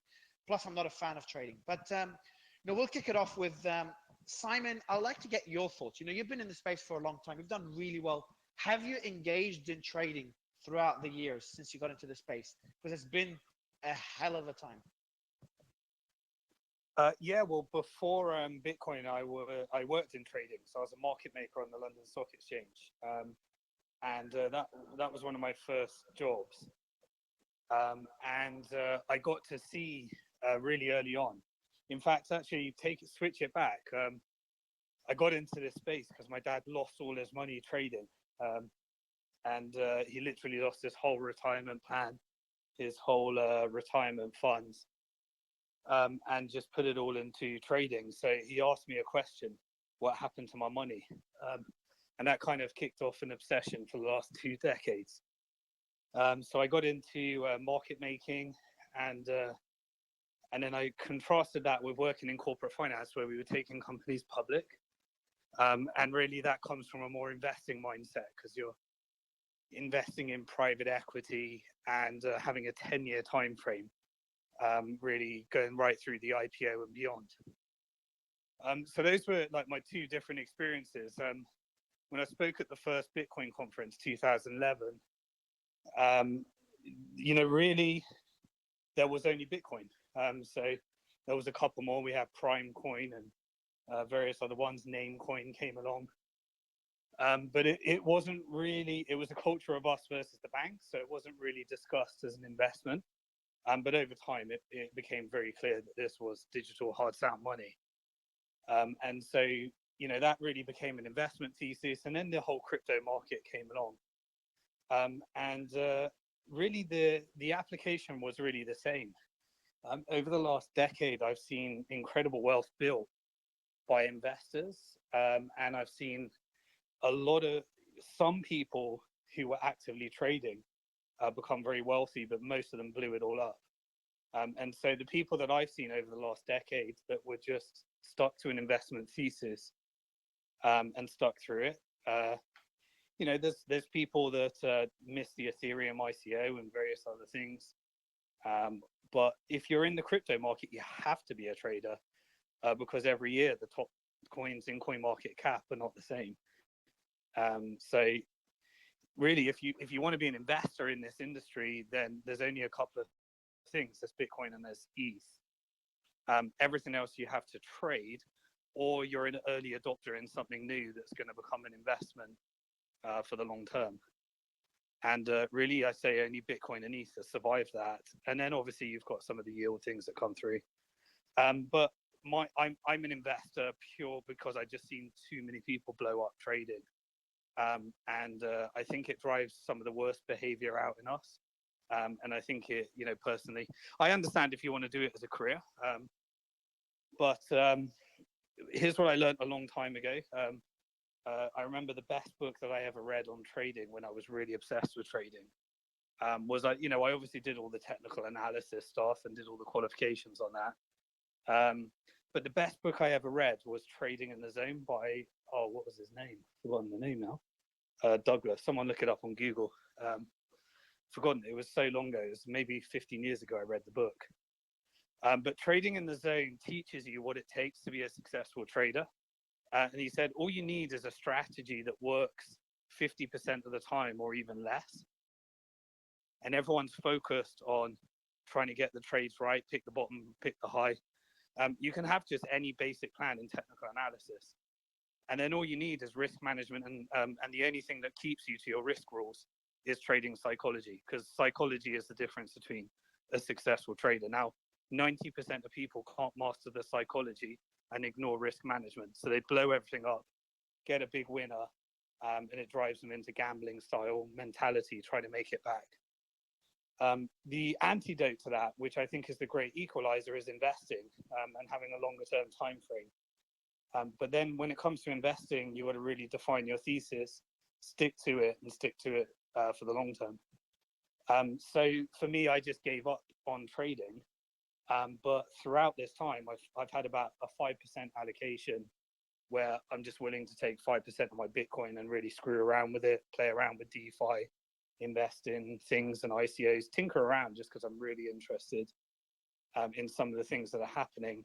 And I've made some of my worst mistakes there, but also some of my, outrageous returns came from there. But I think if you took it overall, my wealth was built investing, definitely not trading. I've shied away from trading as well, based on that thesis. But I've heard a lot of success stories from traders because crypto's still inefficient. Maybe not as much so, but you got a lot of these altcoins, a lot of these NFTs that don't have algorithmic trading to the extent that other asset classes. And some people have had strategies that work pretty well for them. So I'll give Franklin. I know you're a trader, and I'll give Richards in the house as well. I'll get Richard to give me his thoughts as well on trading versus investing. But Franklin, you mentioned earlier that you lost money yesterday trading ETH.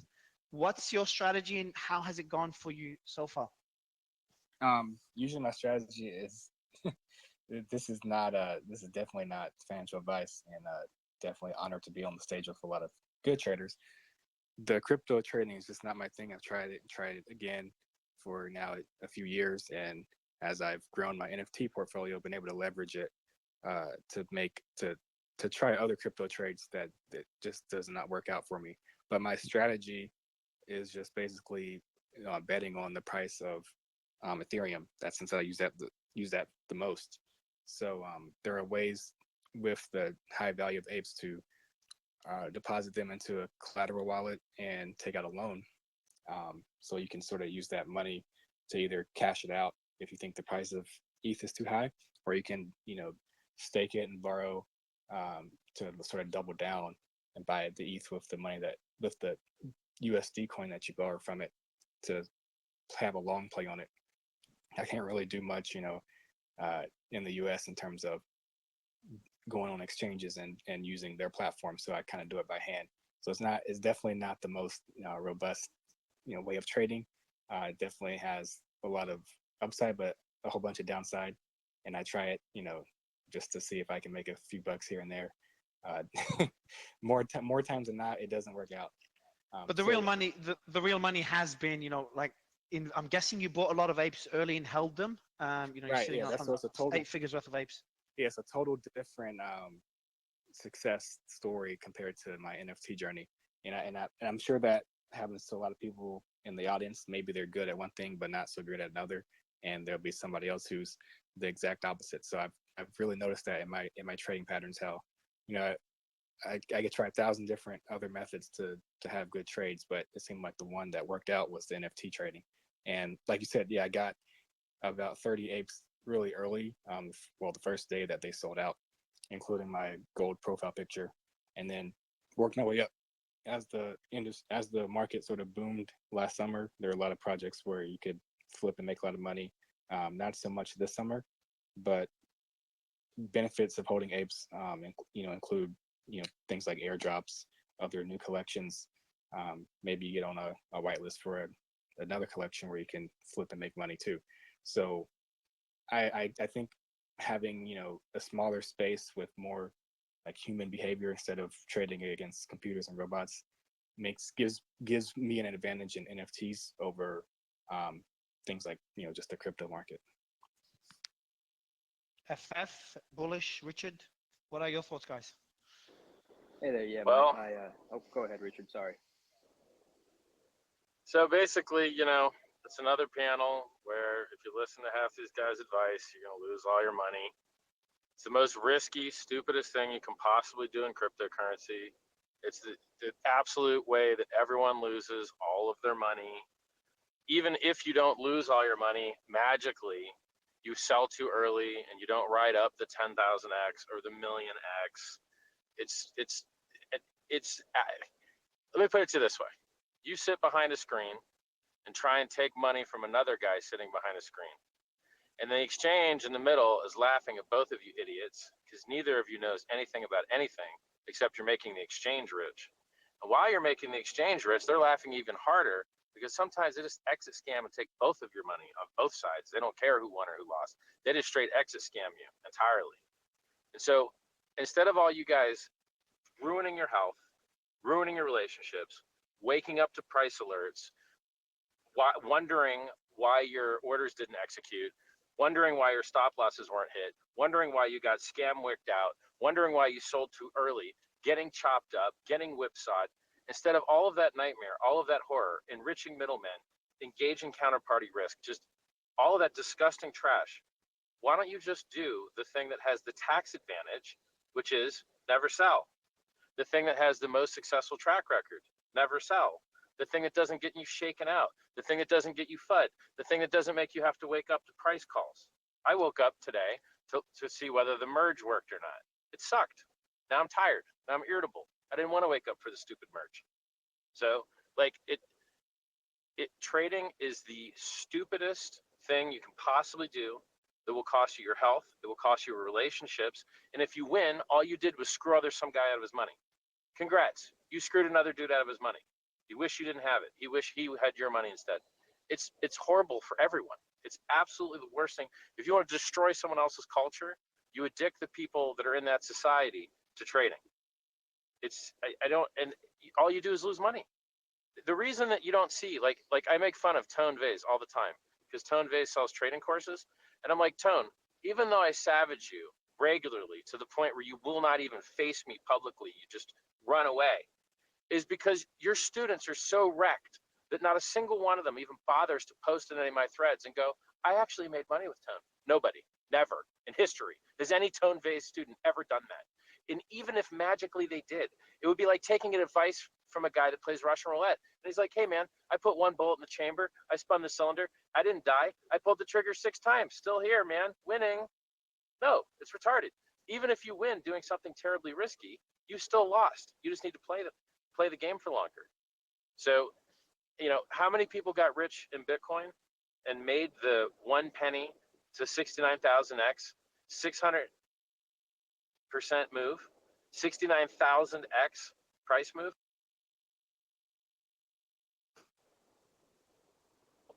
And they thought they were smart selling, and they got left behind. And so, if you, and by the way, unless depending on, look, I'm not a tax advisor, but depending on where you live, every time you sell, it might be taxed. And now you're trading with a smaller stack, smaller stack, smaller stack, smaller stack, smaller stack, paying the bid-ask spread, paying the fees, eating counterparty risk. Stupidest thing you could possibly do. You might as well just be up here advertising degenerate gambling because they're very similar. And I actually had a guy crap talk me who advertises a sportsbook picking service for degenerate gamblers. So you didn't lose your money fast enough on your own. You needed help to lose a little quicker by having some extra overhead. Hey, this guy teaches me how to lose faster. So like stock picking, very similar to a tone-based trading course. How do I lose money faster? Please show me. Wrecked pleb, right? So, yes, I gave the the British version. Richard Hart gave the American version, but the same analysis, same thing. Yeah, so it seems every panelist has made the point that trading just doesn't work, and I've stayed away from trading for all my life for that reason. But I want to make a counter argument, get your thoughts on it, guys. If you didn't, got a lot of these VCs that built a reputation on never selling, and I see you unmute Wahid, I'll let you go. But if I saw a lot of VCs that made a reputation to never sell tokens when they get distributions during the bull market, and I respected them for that. A lot of them are struggling, and Wahid, some of them are struggling right now. You taking profits during a bull market, would you consider that just taking profits, playing it safe, or would you consider that trading? Yeah, I consider that. So look, my 3 best, I wouldn't even call them trades, but just my 3 best wealth creators was Bitcoin, Ethereum, and exchange and shares in exchanges. And all of those were because with shares, you're forced hodl, so you have to. You got no choice because there's no liquidity. Once they go public, then I held Coinbase from Series A to it went public, and then it went down 80% when everyone could start trading, or 90%, I think. But here's the thing: it's in order to invest, you have to have conviction on something for my version. People have different definitions, so you could call swing trading like weeks, months. Everyone has different definitions, but to me, an investment is like 3 years plus, normally a decade. And so those decade-long investments were life-changing and required no trading at all. And there was lots of 85% corrections and buy the top and sell and all that stuff. But it's all about having a money management strategy where you don't have to sell. But if you're going to play in the NFT game and the altcoin game, you have to be a trader because the top 20 is never the same. So every year you're going to be doing something different, you have to trade because very few of them survive long term. So trading is essential if you're playing these games. I wanna touch on what Richard was saying and kind of not. I don't know if Simon said this last time he was talking about about trading in a sense. I've been trading for a long time, day trading. Richard was saying you spend your life behind a computer. Maybe when you first start trying to learn, but I mean, I haven't spent more than 2 hours in the market in the last 3.5, 4 years. So, I mean, I maybe put 2 hours a day, maybe sometimes four max when I want to trade some after hours action. But, there's a lot of potential to day trading if you take it seriously. Hodling. So let me say this: you're gonna hodl. You bought ETH at, say, those that did buy ETH in around 1,000, right? It ran to 4,800. Why wouldn't you sell it at the top and then quadruple your investment back down at the bottom? Why Yeah, would that why would makes you sense hold if you know your what the whole top way? is and you know what Yeah, the but then bottom is, that's but no not one else. Hindsight trading. 2020. Not holding, right? That's not a hold. And you'd still be Everyone buying at gets the it wrong. bottom. Everyone gets it Up. wrong. I 90% mean, get you're it wrong. still That's the buying issue. it from somebody else. So I'm talking about Richard. You're still buying it from somebody else at the bottom, and you're selling it for somebody else at the top. You know what I'm saying? You're kind of like contradicting the whole like trading is bad and doesn't make you money. I'm a successful day trader. I've been doing it for years. And I spend a couple hours a day in the market, and I live more than comfortably off of it. I reckon I reckon you're in the 10th percentile of traders, which is, if you can get there, it's great. Most can't get there. FF? I mean, again, there's also, let's not generalize trading. There's arbitrage, there's risk neutral, there's directional. So there's different degrees of trading as well. But yeah, that's like NFTs. Like I did this since February or March. Actually, March is when I started this. I've been trading ETH. I mean, I've been trading ETH for years, but I started this little whatever you want to call it. But I started trading ETH and NFTs. Right? Everybody knows me from trading NFTs, like Franklin does. What's up, Franklin? And I put them both together, and I started trading ETH normally, like the average person can trade ETH, right? Because the average person can trade NFT. So I just started trading ETH on an exchange, buying it lower, selling it higher, kind of converting whatever I could to accumulate it. And then I was buying and flipping NFTs. So within the last like 4 or 5 months, I accumulated around, just under 13 Ethereum by trading it the right way. And then I've accumulated about 62 Ethereum by trading on the NFT side. So I think there's a lot of different ways. Can I ask a few questions? How long have you been doing it for? Trading? This will be like the end of this year will cap 9 years.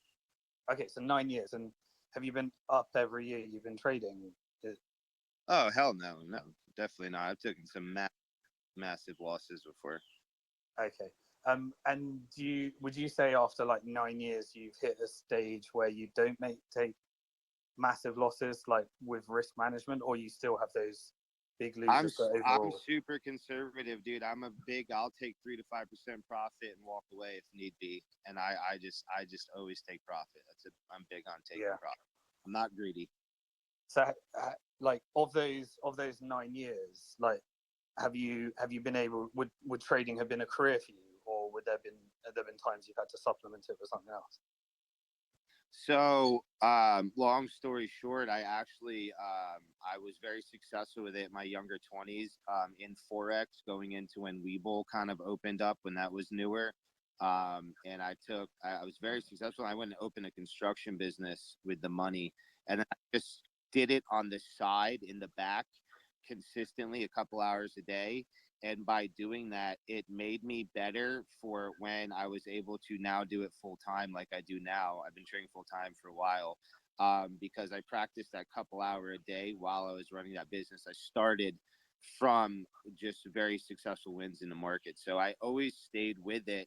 And I just got to a point where I felt comfortable that I could make it full time. So I've been full time with it for quite a while. Cool. So here's what I've seen. So I'm not doubting that there are people out there that have consistently made it profitable and made it a career. Most people, like, you need to treat it as a job in order to do it successfully, and then maybe you can get to that stage where you can do it like yourself for a couple of hours a day. but you got to really treat it as a career, real commitment.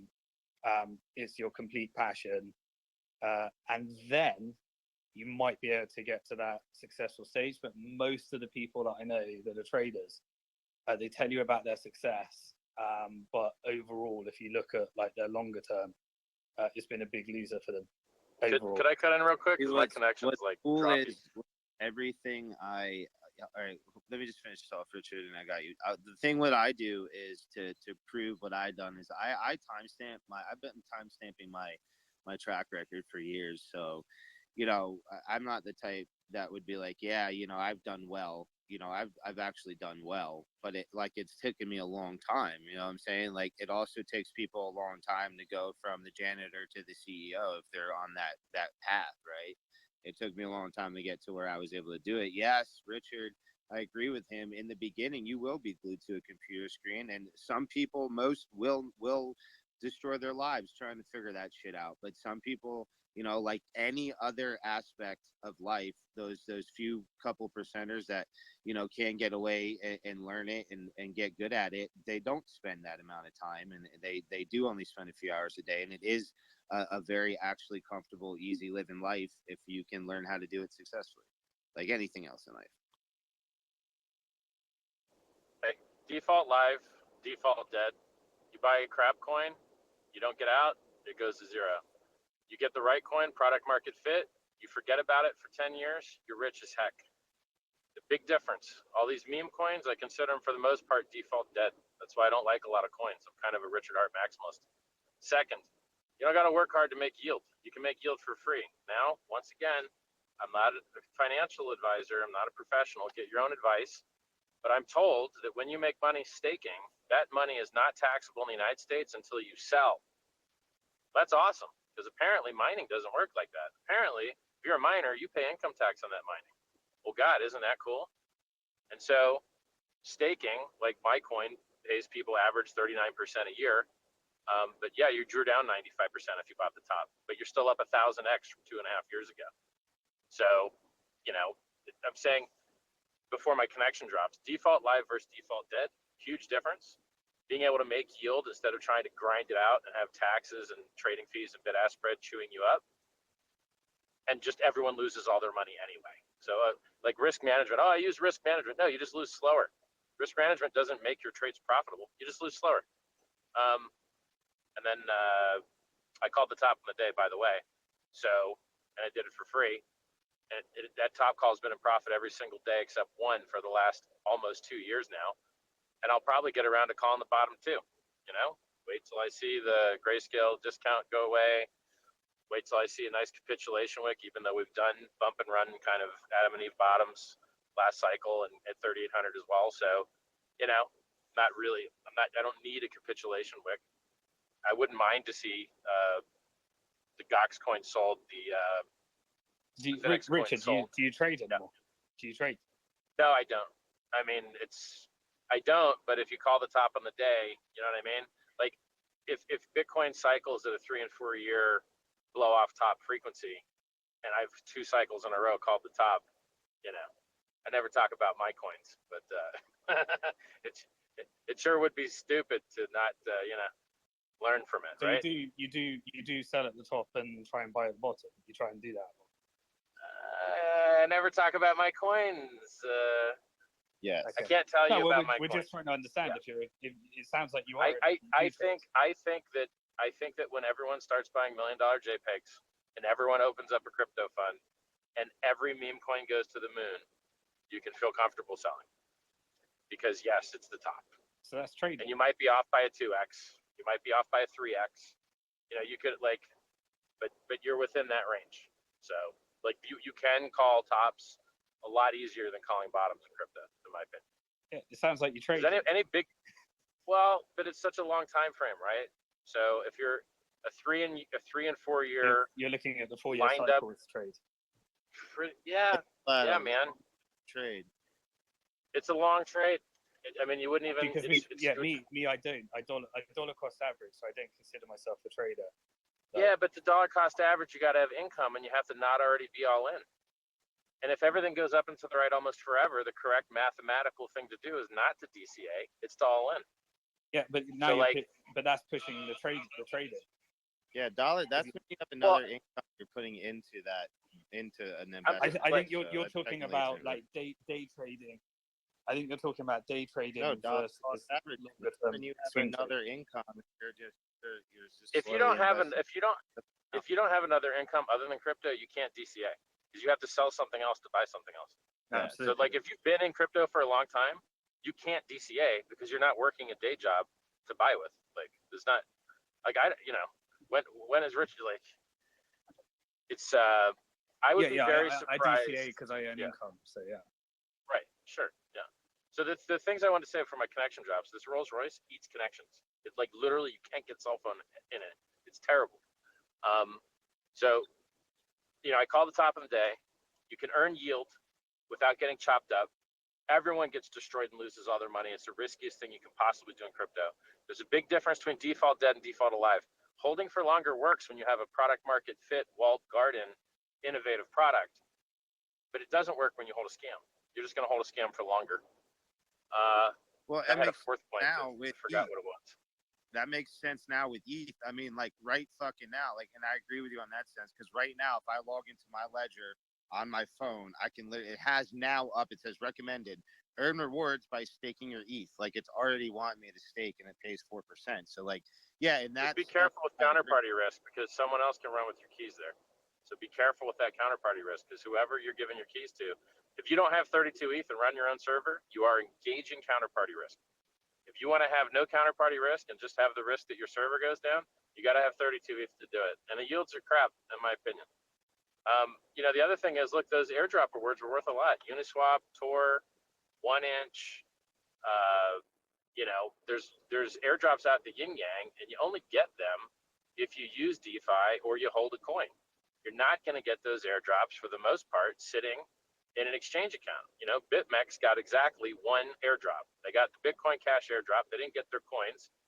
BitMEX did them the service of just dumping them on the market, and then they didn't get anything else. And so the vast majority of these exchanges are not going to give you any of your airdrop coins at all, none of them. And so it's smart to hold in your own wallet. It's smart not to have counterparty risk. Learn from the poor things that happen to the Celsians. Don't be Celsians part 2. Ignore those advertisements in your ledger to offer you a pitiful 4%, and then they just run away with your keys and you lose your whole stack for a pitiful 4%. 4% crypto is nothing. You get it in an hour. So it's never to accept counterparty risk for 4%. Never.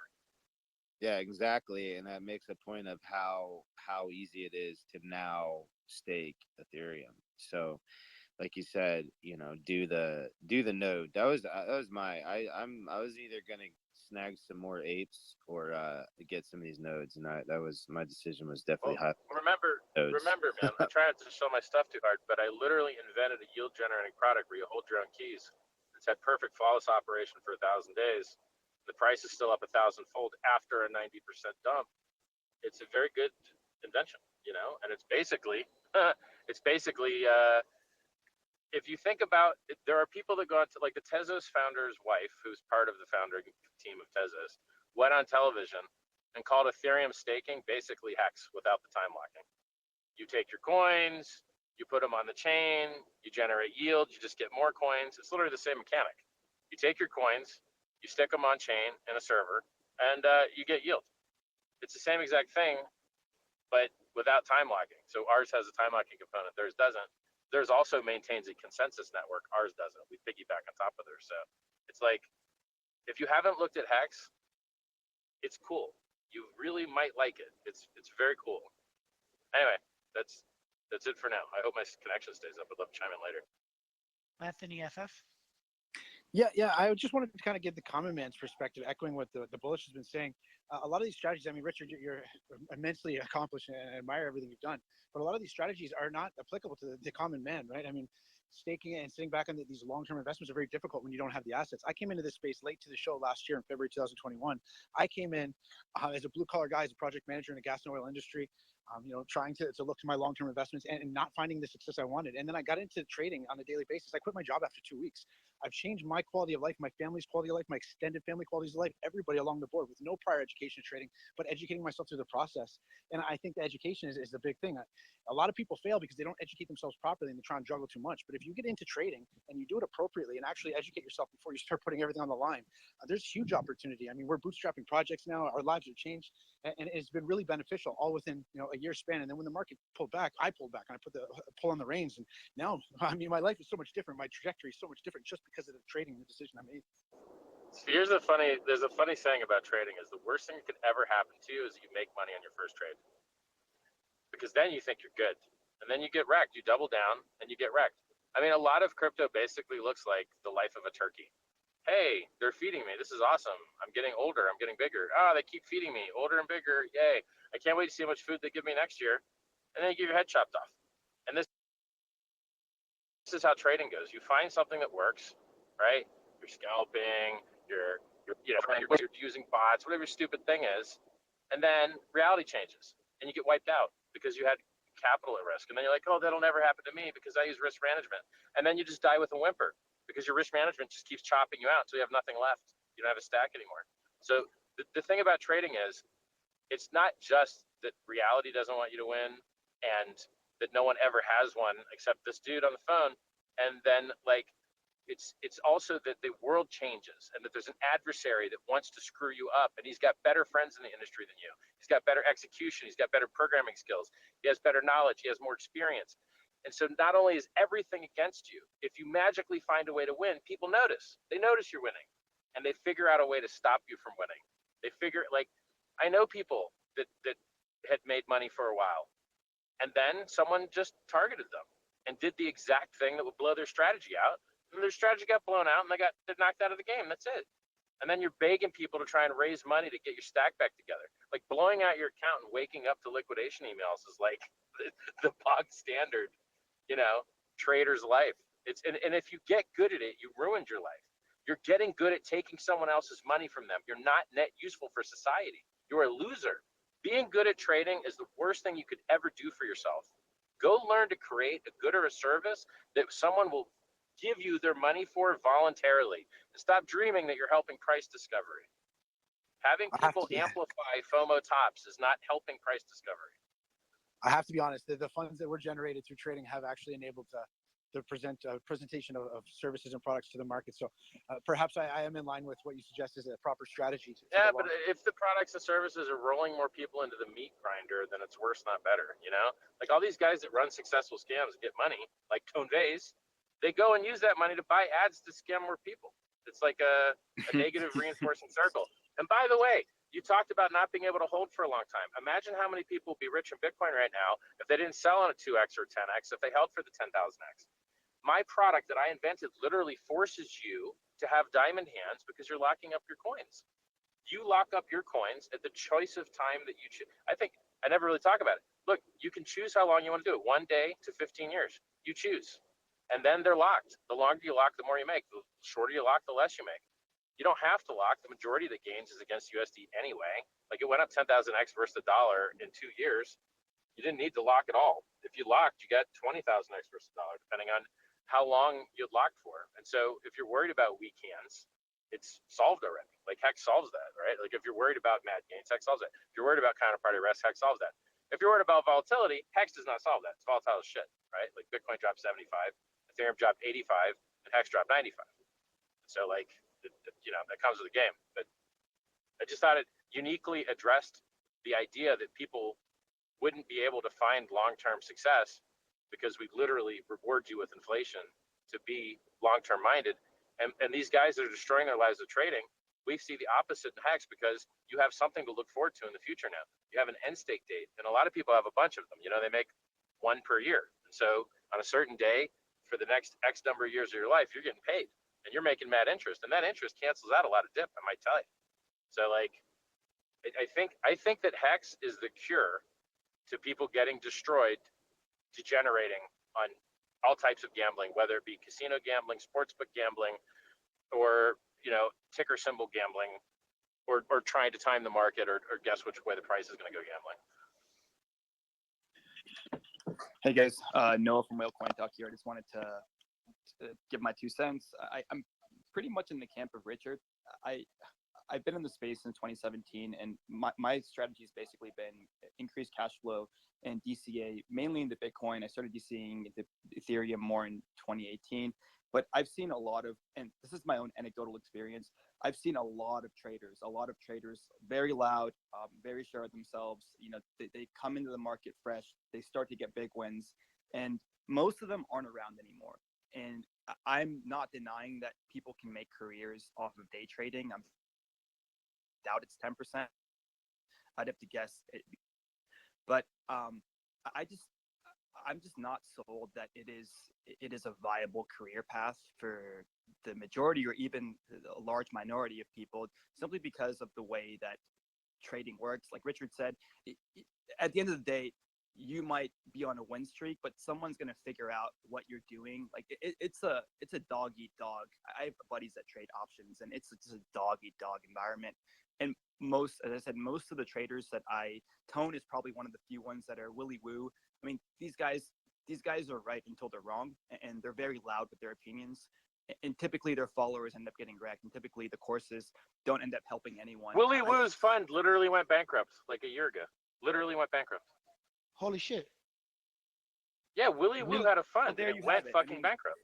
There you have it. So I don't really, my own anecdotal experience is like, I don't particularly, actually, I'm not going to say I don't believe in TA, but it hasn't worked for me, and I haven't seen it work long-term viably for really anyone in my circle. So that's my 2 cents. I DCA into Bitcoin and Ethereum, maybe some layer ones, and not layer ones, but blue chips, and hope for the best, increase cash flow. Yeah, I want to say, and I will give the mic to FF right after. He's been patiently waiting, but I want to say, as a non-trader, isn't crypto, or at least NFT today, crypto a few years ago, isn't it inefficient enough for you to be able to grab? There's a guy that came to us. He's like, guys, I've seen a pattern. Every coin that has XYZ happen on this exchange has pumped for the last 6 months. So my strategy is to go invest in these coins that I know will do XYZ afterwards.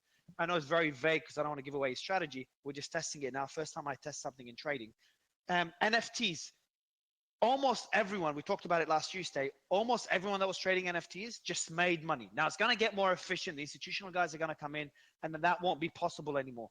But would you say every new asset class within crypto starts off inefficient enough for you to be able to get an edge somehow? I don't think that's an edge. That's just gambling and luck. Is there any when you say you're trading NFTs, do you mean you're just picking something in a bull market and it goes up? Everything was going up in the bull market, so there's that argument. And then there's the patterns that every NFT that had XYZ influence to talk about it. Again, I didn't flip NFTs and I've never traded anything. But that's what, we just hired an NFT trader that joined our team. I mean, maybe that worked for you, but this is the type of thing as a market maker we used to take advantage of. So, but there's but that's the thing. That's the thing. Like there is market making in tokens. We work with a bunch of them for our projects. I didn't do that NFT thing I'm talking about. One of my friends has, and he works with me. But there's no market makers in the NFT space, for example. Yeah, but I'm just saying, as a market maker, like what we used to do is just pick the things that people were talking about, pump the price, create some liquidity. We're working an order to the opposite side on the other side from the smart money. And then all the retail are losing at the expense of the smart money, where we're working a trade for Goldman's or something. And it's the same with all the exchanges. Like you're literally, you are trading against the people that control the markets, and the people that control the markets are the insiders and whales that are manipulating prices, sending out signals by putting things into, I just, if you can do it and keep doing it, but it sounds like you found an opportunity. It made some money at the time and then it disappears. Yes, I think that's how I'd put it. You find opportunities when the markets are inefficient. It's very nascent. because then and then it starts getting centralized with a bunch of influencers. It happened in the NFT space. What happens is that influencers would fud a project on purpose. Everyone sells. They buy it up. Obviously, it worked until it didn't work anymore. They buy it up and then starts pumping it. And then what my guy started doing when it worked was like every time they FUD it, he starts buying it because they know they're gonna pump it up afterwards. Now, this is the shit that I hate in the space. And this is the shit that I've never traded. Again, I just want to make that very clear. But FF, you're in the NFT space. What I'm saying, is it right? Because again, I wasn't there in the bull run in the NFT space. But these are the behaviors that exactly what's gonna turn NFTs into securities by these exact behaviors. Yes. Because if people are trading these things, pumping and dumping them, then the regulators are going to eventually see this as a way of circumventing securities laws and say, all right, everyone's getting wrecked here. All these people are now complaining to me. Let's call them securities, and then it wrecks the whole use case of what an NFT was meant to be. Yeah, I saw a little but bit. there's no way of stopping it. That's just how it is. Yeah, I saw a little bit of both. I saw both like positive pumps and negative pumps during that bull. Just like someone was saying, it was very easy to make money during that bull run. Everybody was making money, and I thought, just like Richard was saying, because when I started making money off of NFTs and stuff like that, I thought I was a goddamn genius. But during this bull, it didn't turn out that way as much. But yeah, I saw a little bit of both. I did see people during the bear more frequently pumping up positively, so they can because all these influencers would already be buying beforehand, etc. Lots of insider trading rumors. I'm not sure if that's true or not, but there's always people that form groups and manipulate different aspects of the 100%, 100%, bro, 100%, yeah. And then and then manipulate others to everybody that has some sort of a reach. They would obviously have everybody tweet this in some sort of manner, and even fake drama. There's people out there doing fake fights, fake shit, just because they can get more noticeable or things like that. I do want to ask Simon a question. Earlier you said that you kind of go off of like psychology type of, not trades necessarily, but investments and things like that. Very curious, because I think I'd do the same in the NFT thing, but the crypto thing is very interesting. Very curious on how you play that out. Yeah, I don't trade, so I'm just as you said, I have income. I invest a set amount the same way every single month. I have a thesis that Bitcoin is digital hard sound money. ETH can outperform it in a bull market, underperform it in a bear market. And I buy shares in companies, and then I create scenarios for what happens if central bank digital currencies. Real quick, you used to be able to buy 2,000 Ethereum for one Bitcoin. Now you can buy like 15. 15 Ethereum for one Bitcoin. Yeah, you used to get 2,000 at the crowd sale. Now you get 15. It's up like, I don't know, hundreds of X or something. I haven't moved my Ethereum ICO tokens. I still got them. I just don't want anyone to think that Bitcoin's a better play than Ethereum. It's like, especially now that Ethereum is like super hard money. You know what I mean? No, to me, it's risk adjusted. So everyone has to pick their base, right? So if you guys that are trading, what's your base? What are you actually trying to earn? Are you trying to earn dollars? Are you trying to earn Bitcoin? Are you trying to earn ETH? What's your base? What are you trying to build up? Profit. I just want profit. I mean, I've been trading for so profit means you want dollars, right? For years, and you can say that trading isn't successful or you can't be successul. I mean, there's plenty of success, and I've done it, man. Like I've bought a house with what I'm asking is what's your base? Assets, you can trade and make money, and that's what it's for. Yeah. I trade them to make profit. But by money, what's your base? You want dollars, right? From what you're saying, it sounds like you want dollars. No, I don't really mess with fiat. I'll keep stable coins, but I don't ever go to really the bank if I trade crypto. But with the actual market, like my market money, I just leave it in the account. I just leave it in my account. I don't pull it out. Here's what I'm trying to figure out. You're saying profit and stable coins, which means dollars is your base. You hold it in stable coins, but dollars is how you think, right? Yeah. You're judging your success based on how many dollars you have, I right? sell, you're saying, right? Sorry? Like you're saying, if I sell it.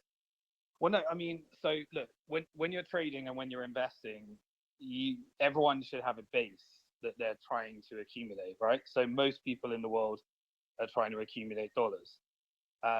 There are people in this world like myself who are just they measure their wealth in the number of Bitcoin they have. Others more recently and over time are measuring their wealth in terms of how much ETH they have. You gotta have a base at which you think this is what I'm aspiring to accumulate and measuring my wealth in.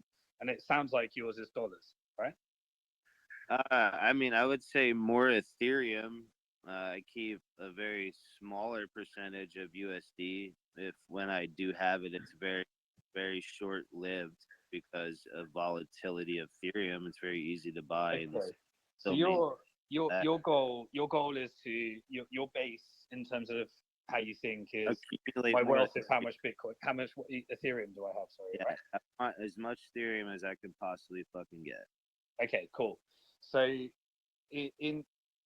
so what we're saying here is that most people should have a base, right? Most people are fiat thinkers, so they think in dollars. But if your base is ETH, then what I think you should start measuring is each month, do I have more ETH than I had the previous month? And or each year, do I have more ETH than I had the previous year? And then that could be a measure for you judging your success in trading.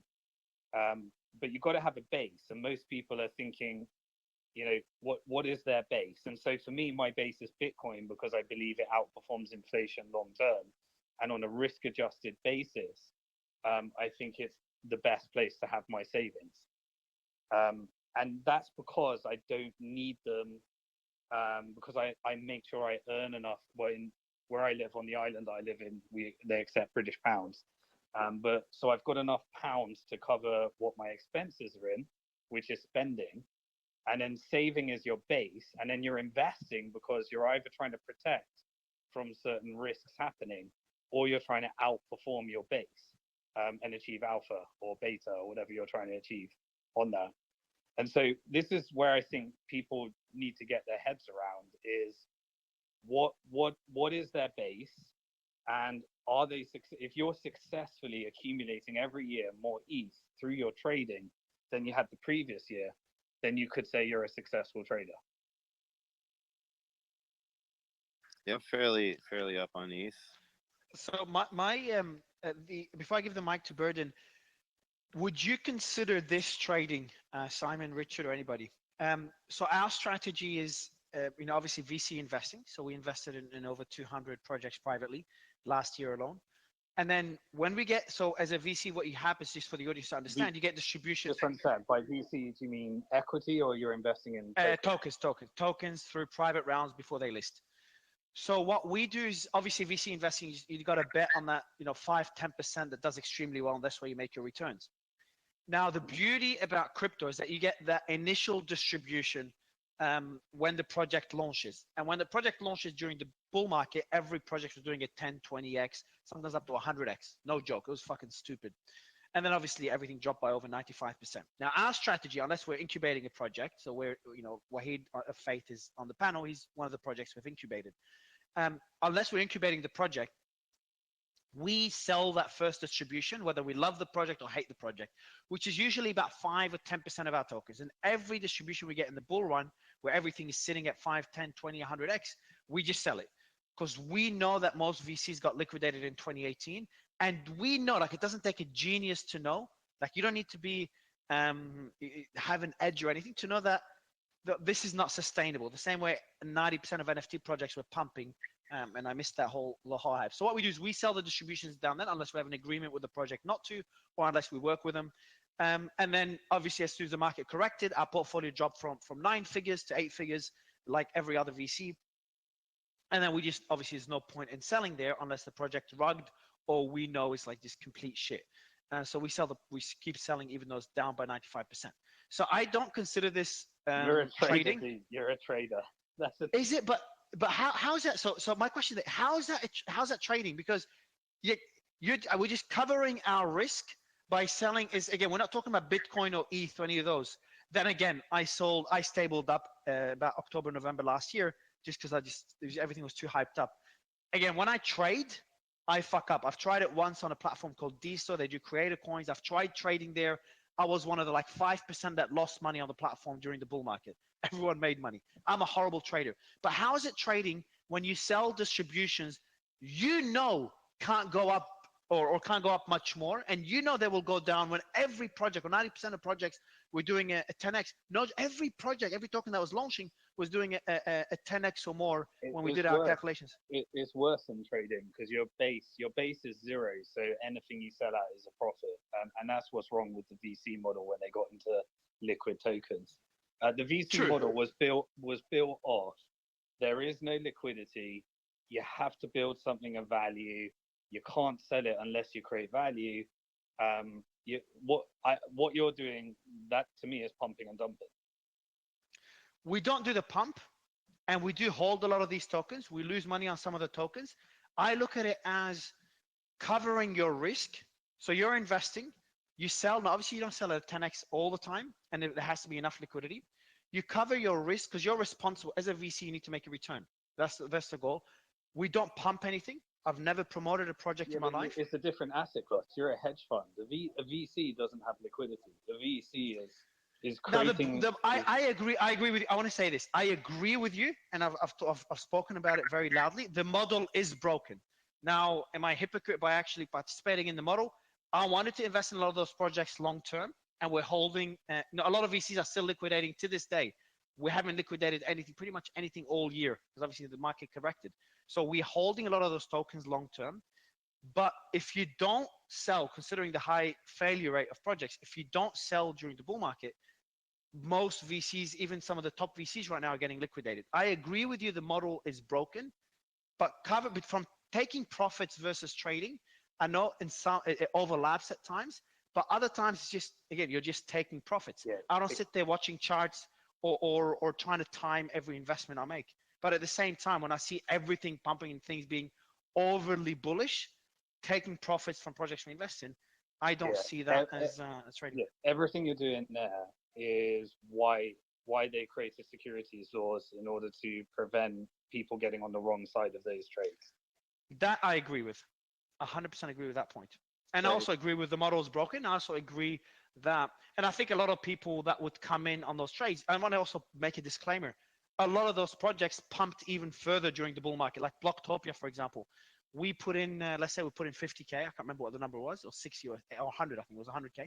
We put in 100K in Blocktopia. We sold when it launched at 100K. Within weeks, that 100K became worth eventually multiple 8 figures. So it's one of the top projects we invested in. So we lost a lot of upside potential as well, which kind of goes, supports the point that trading doesn't work. But at the same time, we covered our risk wherever possible when the markets were too hyped up. Yeah. Anthony it's and a Bergen, game. It's a short-term arbitrage, but it's a regulatory arbitrage, definitely. Yeah, and I want to also again, I want to securities laws. They would, when that happens, they call it a scam, and it does happen pre-IPO to IPO. But those are the types of things where investment banks get a lot of shit when it happens. And I also want to stress, I want to kind of support the point you made. The model was severely broken. No lockup period. So eventually lockup periods started coming up. The model was severely broken, and lockup periods are necessary because at the end of the day, it's the retail market that eventually gets fucked. So I want to support your point there, but also find it irresponsible if we don't sell when the market is just too frothy. Because otherwise, what's the point? It's a dilemma from an opportunity, and this is where when you're doing that, you have to become a trader. You're driven to trading. That's a good point. That's exactly the point. Exactly, like when we don't sell, and then we see every other VC selling, and that's the dilemma you're in. Unless you're sitting on fucking $1 billion. That's the problem with liquidity on startups. You've got to create the value, whereas you can trade without creating the value, which leads to scammy behavior. And then you miss out on things like Blocktopia. But even Blocktopia, you don't miss out because you got a distribution of 5%. You're still holding 95% of your tokens. And then when the bear market hits and liquidity dries up, there where we sell distributions, we impact the token price heavily, and we're in a bear market. So what's the point of selling? So in that market, that's a different story. Yeah, and then you get the exchanges playing the game, and then you get the market makers playing the game, and this is the shit that ends up with regulators jumping in. Exactly. Now, what we do, just to kind of point, just be completely open. Our strategy is very clear and open. We tell the project, hey, when we get the distribution, we're gonna sell because the market is too hyped up, and the project generally agrees, and they know that's a strategy, which is even weirder. I'm like, it's like the project and the VCs are working together, and then I'm like, who's on the other end? Now, people on the other end made money because they were flipping it as well. So it was all like just pure Well, someone speculation during the bull market. Yeah, someone lost. Eventually, the last one holding the ball is the one that lost, and Yeah, you just but, never you know. I get it. But your analogy is they were probably degens anyway. No, look, I and don't. they I don't were want all- to take it away. Maybe some of them bought and held. So I don't want to take it away and just, Yeah, but they I got think the shit price. They invested in an early project and got the shit price, and now they got to sit there for years, hoping that this project turns around. Exactly. And then to make it even worse, the VCs investing early, even us, like to get into that space, you had to be early in crypto. You have to have connections, reputation, same as the NFT space, which even though I'm part of those networks and those tribes, getting those early projects, getting that deal flow and getting access to the projects, because we help them with, marketing and all that. So projects want to work with us. Even though I'm part of that circle and, we've made money being part of that circle, it's the ugly side of crypto. It's just not And right. And we see there's something internally, right? This is how I felt when I worked in the investment bank and market making. There was something in your body internal that didn't quite feel right. Yeah. It was cool. You're making money, but there's something that just you maybe can't articulate it, but something feels a bit wrong, right? I wouldn't say it feels wrong because I never participated in pumping projects. So the people that were pumping the projects or promoting them, I think if I was doing that or we were doing that, I'd feel very wrong. But at the same time, feeling wrong in the sense that I'm part of a broken system. Yeah. It's interesting. And here's the key to being a great trader and a great investor. Don't be ethical. Don't have that kind of emotional tie. And that's the challenge. I'd say if you cross, I would counter this. If you cross the ethics line, the influences that crossed the ethics line in 2018 don't exist today. The influencers that were pumping projects right now, they're pumping them and selling them to their audience. There's a reason I never pump a project. Obviously, ethics is one, but it doesn't make business sense either. I'm throwing away my reputation. So I'd say being unethical if you're anonymous, but if you've got a following and no one knows you're being unethical, then you're lucky. I don't even know how to be anonymous.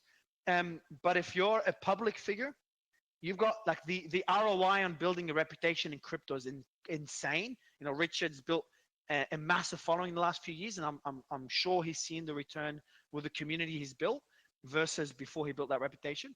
So building a reputation in crypto, there's multiples in ROI versus real life. But at the same time, destroying it is very easy because reputation is all you got. Burden and Anthony, I know you guys have your hand up. Go ahead, guys. Yeah, I just want to chime in kind of from the project owner side of things as well. From my experience, some of the best conversations I've had in my life have been with VCs, and some of the worst have been with VCs. There are good characters and bad characters, right? And there are precautions as a project owner that you can take, like such as vesting schedules and so many more, just as any other startup business, to protect yourself and your business and your project and your community and your investors beyond the VCs you're talking to. So if you're making the right choices, then you're enabling yourself for that success.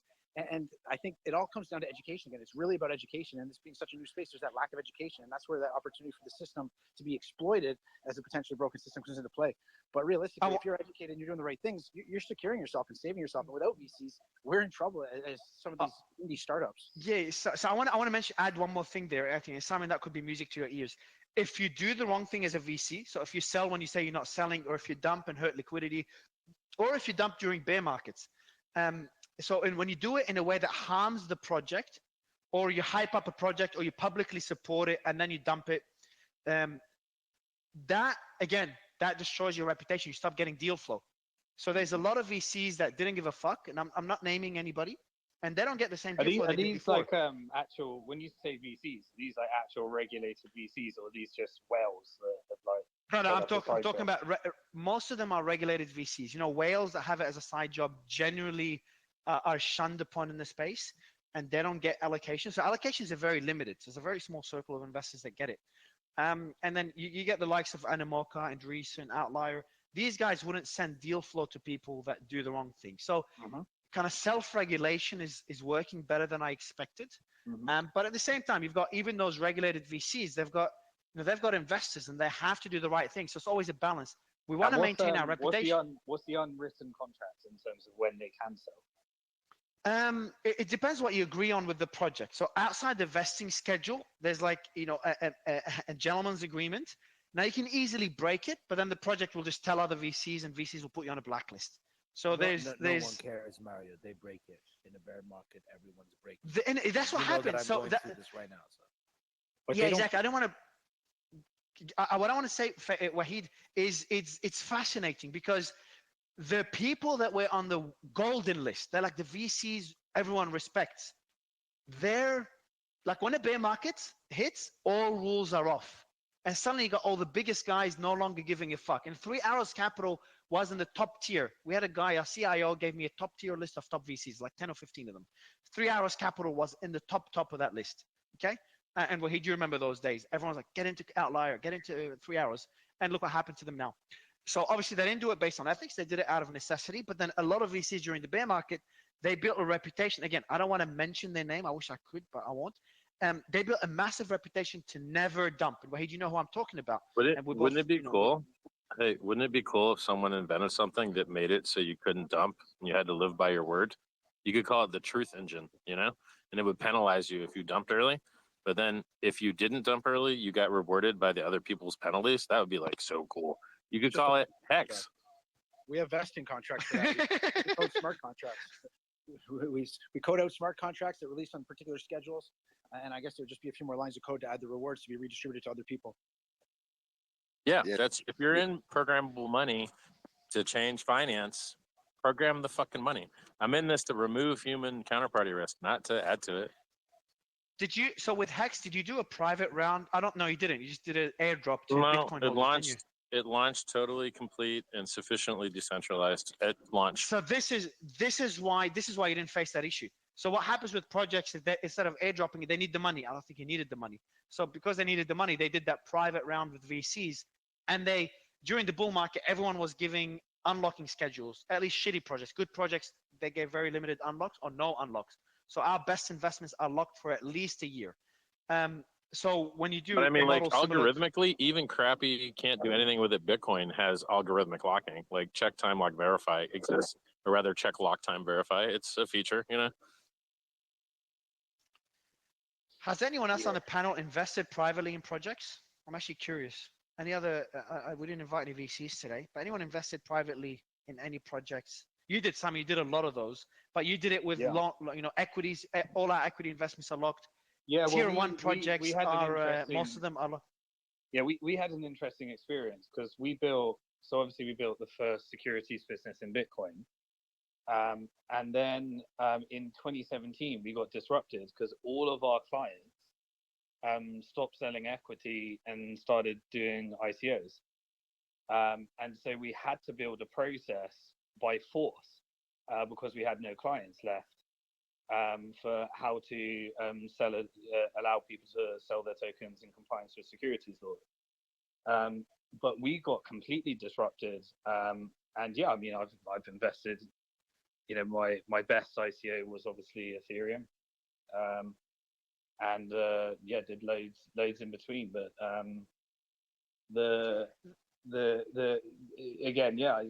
it's just I'm at that long-term stage because I just don't. These games drive you again. Bringing it back to the topic, these games drive you to being a trader, where you have no choice but to be a trader. And then you're going to have to learn the skills of trading in these games, or it's just going to be, a short-term thing. But eventually, it's a very short-term thing. That period, the period I'm referring to, was like a 4-month period last year, where 90% of projects were doing 10x or more. There was a big debate within the company, like, should we hold? Should we sell? We decided to sell because it's a logical thing to do. But generally, that's not the case. Next bull run, will that happen again? We don't know. NFTs, though. Fuck.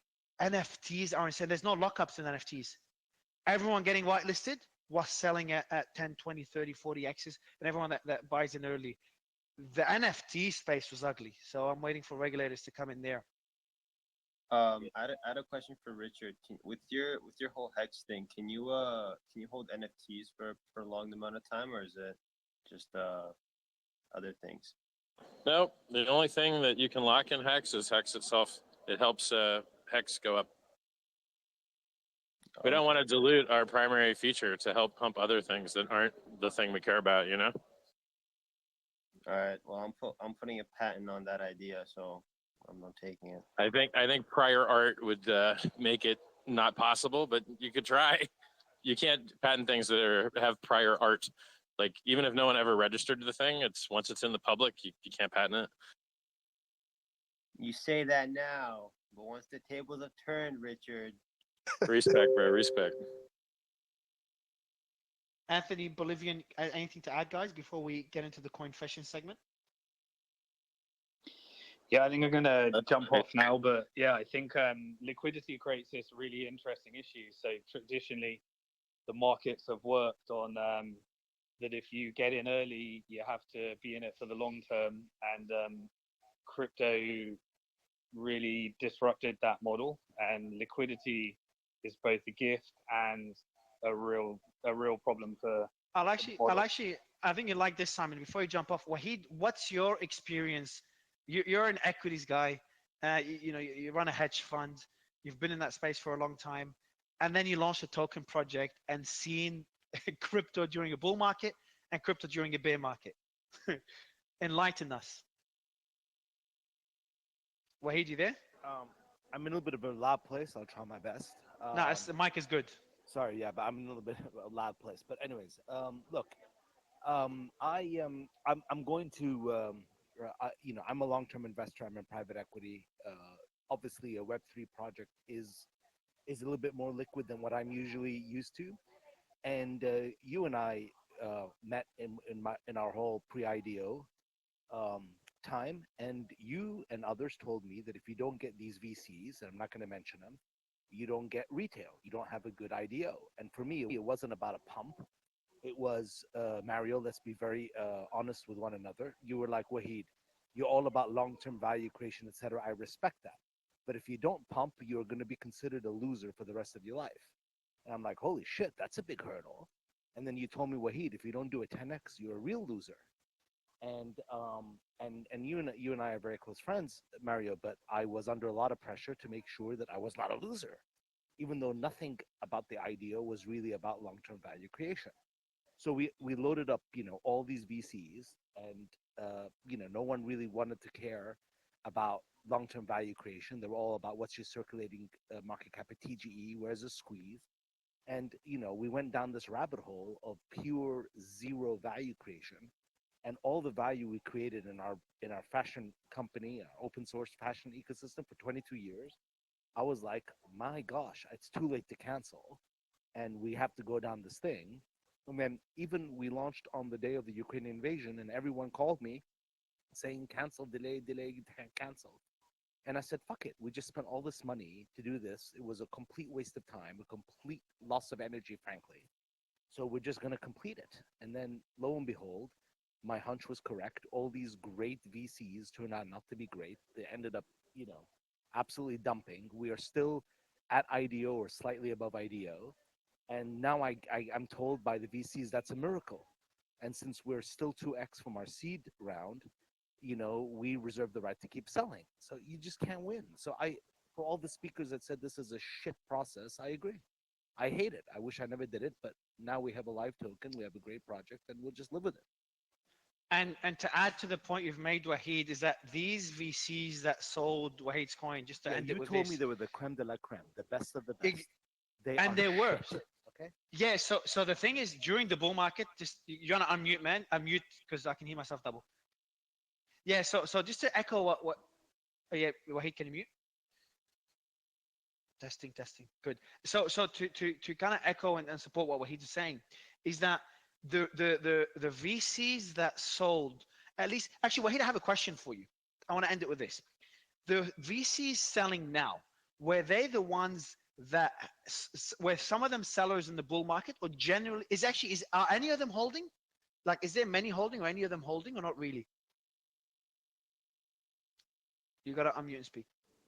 sorry, just because I'm in a loud place, I'm very careful. Look, I can tell you the majority are selling because even if we outperform, the fact that we outperform and someone else is down 95%, their way of running risk is to just sell the winners, and and That's insane, but that's yeah, it is crazy. because Like, they're because they're not it's a Warren bear Buffett. market. They're not all these It's guys. They're not stupid though. Richard. They're not Simon. They're not all these guys that have been there for 10 years. Okay, the whole space is a bunch of kids. Okay, and so I don't know what to tell you, but no, I think the majority are sellers, and there's some funds that got extra tokens because quote unquote they give you advice and they they're there for the long term success of the project. Was all bullshit. But anyone who actually signed a contract to that effect, those guys, I'm absolutely crucifying. I'm Yeah, yanking and just all to their bonus tokens, of course. Yeah, because they didn't deliver on their end. But just to kind of conclude, some of these VCs that Wahid is talking about, again, I'm not talking about shitty VCs that just came up. We're talking about people that have joint funds with Animoca. We're talking about people like 3 Hours Capital. Outlier Ventures almost came in, but Outlier Ventures don't sell. Jamie's been on the show a few times. But yeah, Anthony, any final words, man, before we go to the confessions, few confessions, and then and Simon, I know you got to jump off. You can jump off anytime, bro. Thanks a lot, as always, for coming on today and Tuesday. All right, no worries. That's absolutely fascinating. A few things I'll say in closing. Like Mario, I love the transparency of how you just bring these issues to the front and just discuss them out in the open when they're kind of hiding in the shadows.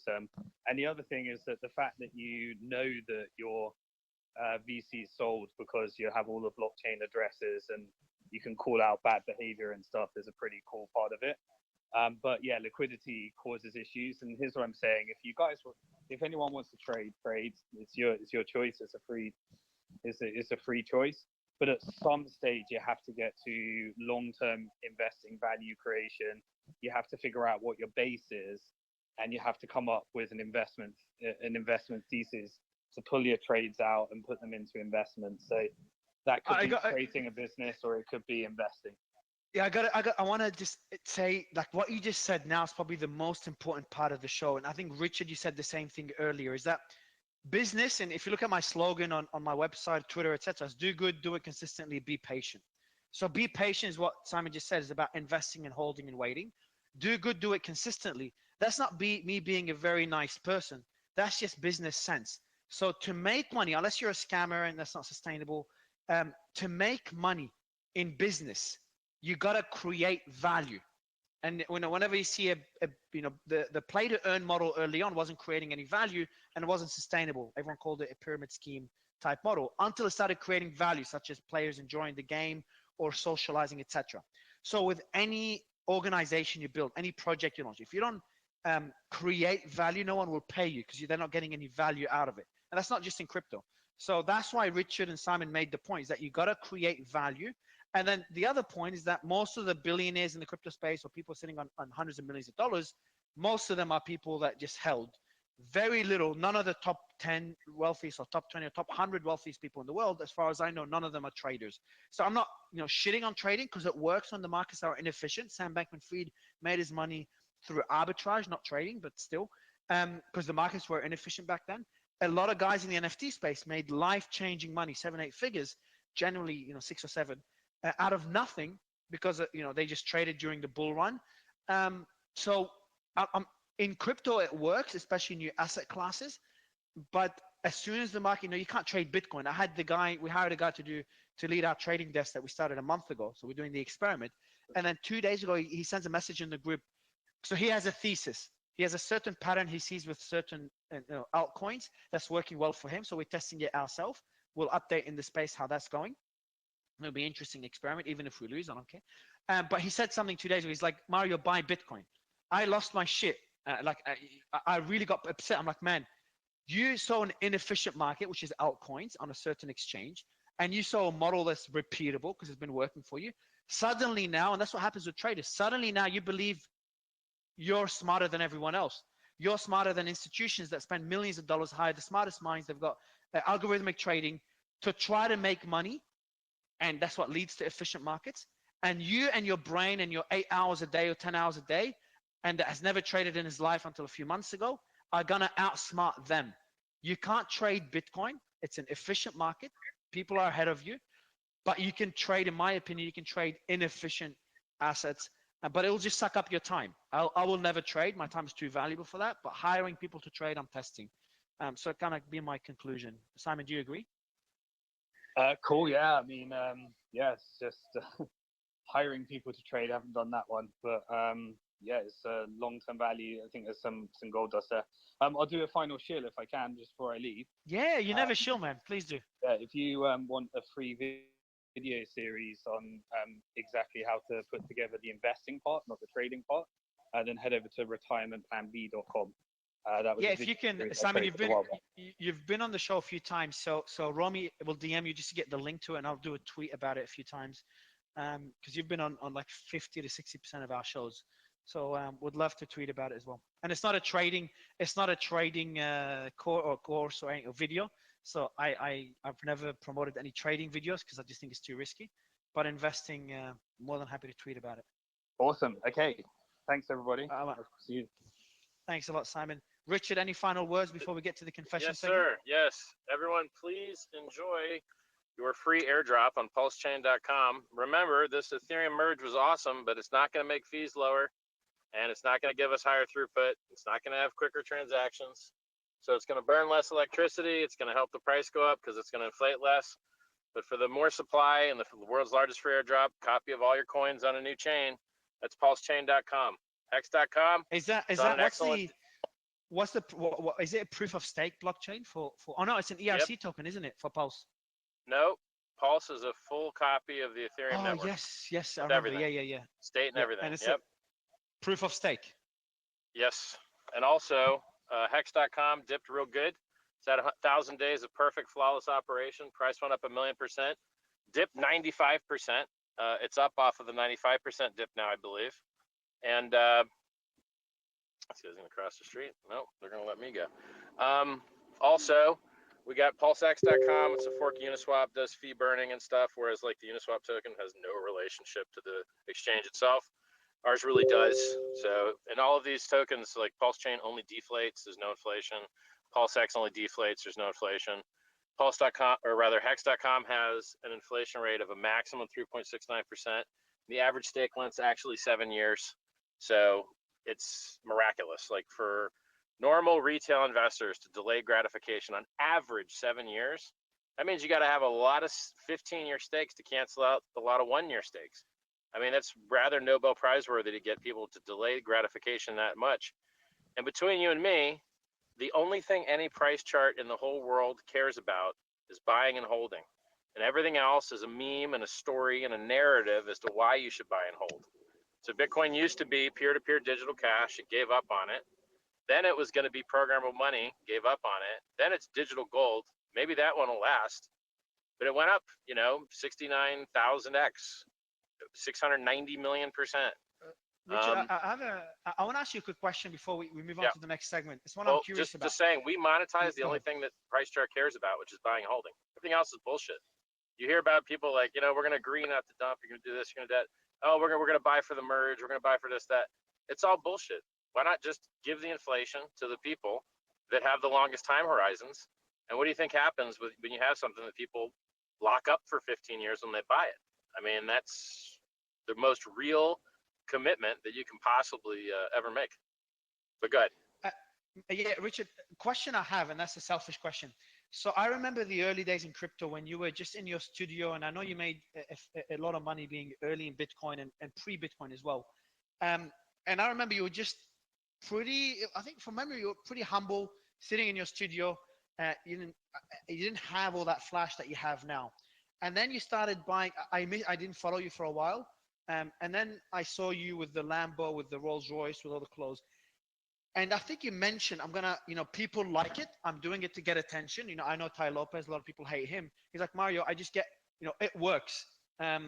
If the end value of what I'm providing is good, what am I doing? I'm just trying to get attention through all that branding. Now, obviously, you get a lot of hate from all the flashiness as well, among other things. My question is, does it work when you're building a personal brand? Like I'm doing a lot of videos and stuff. My team started telling me buy branded clothes. Now I can never get even close to your level of flashiness. But how well does it work? It grabs attention. The attention you get versus the hate. Is the attention, the ROI outweighs the hate? I mean, if you're on the internet, you're going to get hate. Vitalik, I mean, Hex went up 10,000x. It's built on Ethereum. So thanks, Ethereum, right? Hexagon's got tons of free airdrops because of Ethereum. Thanks, Ethereum. Everybody that has a bog standard ERC20 never got a 51% attack like every other altcoin got. Thanks, Ethereum. And everyone still hates Vitalik. And he writes free open source software. He funds anti-aging medicine. He funds other like health things. Like the guy's out there writing free open source software. Now, yes, he did make the top and sell the top on the day. Yes, he has done that more than one cycle. Like he's not all golden, but he's not flashy. And yet people still hate him because if people know you exist, they're going to hate you. And so the difference is, can you get the other side? If you're going to get hated anyway, can you get people to like you too? And so, human beings have this thing built into them where they care about proof of work. How do I know a girl has enough fat resources to supply the kid with nutrients after we have a baby? Big old titties. Extra resources. What? Serve no extra purpose at all. It's signaling. So you can go on Wikipedia and search up social sexual signaling theory. And how do you know that a bird has enough resources to take care of your little baby bird? Well, look, it built this cool nest and it's got all these extra stupid feathers that provide no other utility. And so I just bought today a $10,000 Louis Vuitton kite.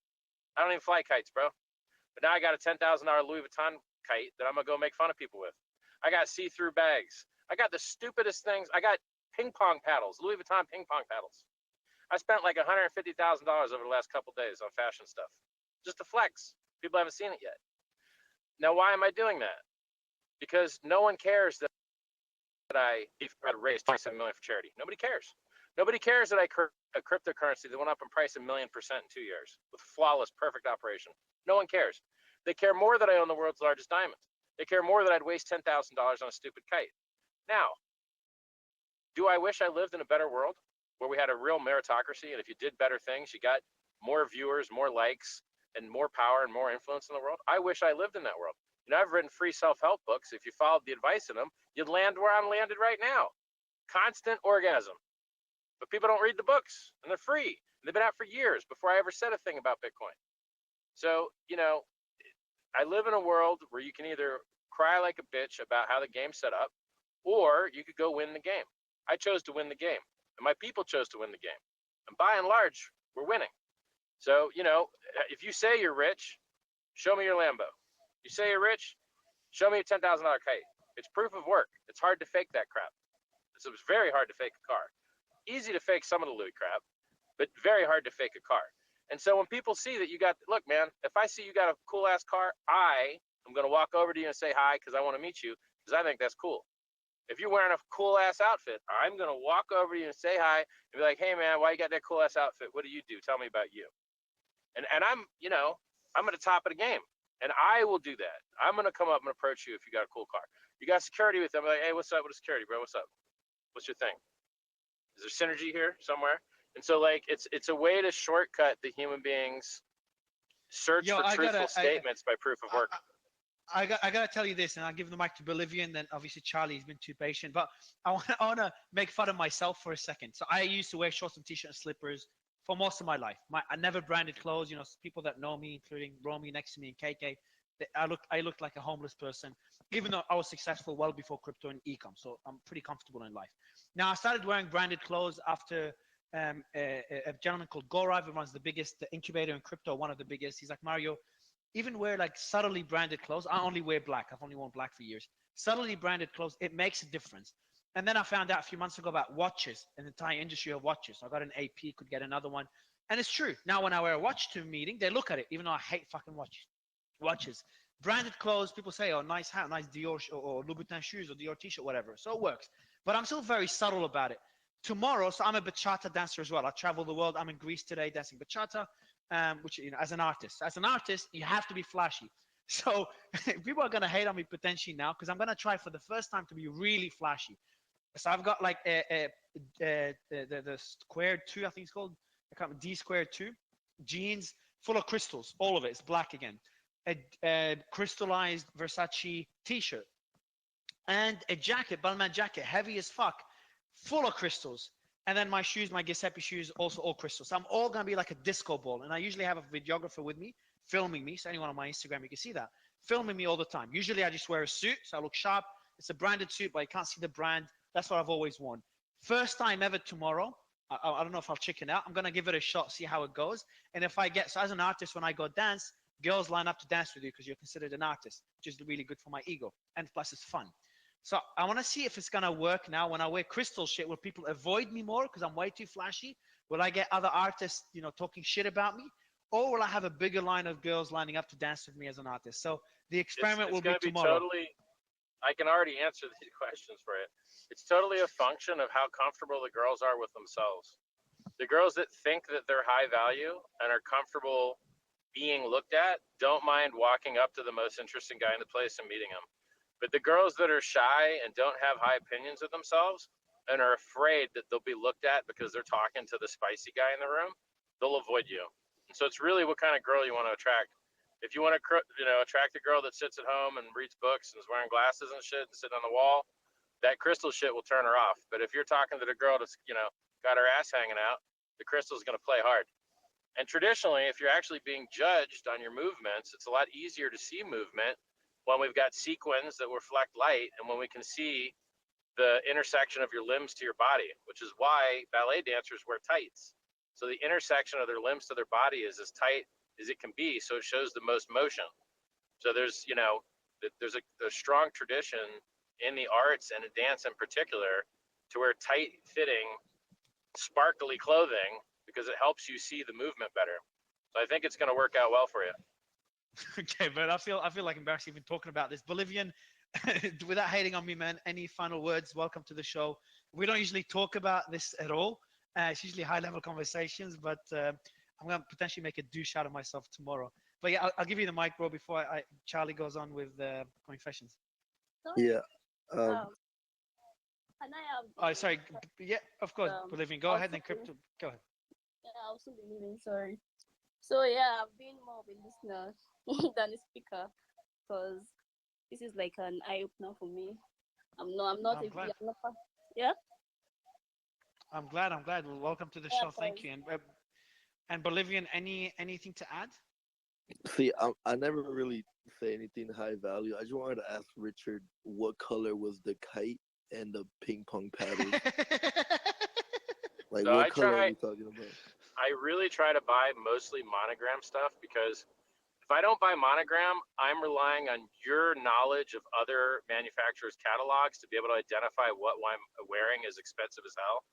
But if I wear something with a known monogram, like for instance, I just bought a Balenciaga black crystal jacket on denim. They unfortunately had a girl's bottom that was the same material, denim with black crystal, but I don't wear skirts and I wouldn't fit in it if I did. So, I only have the top, right?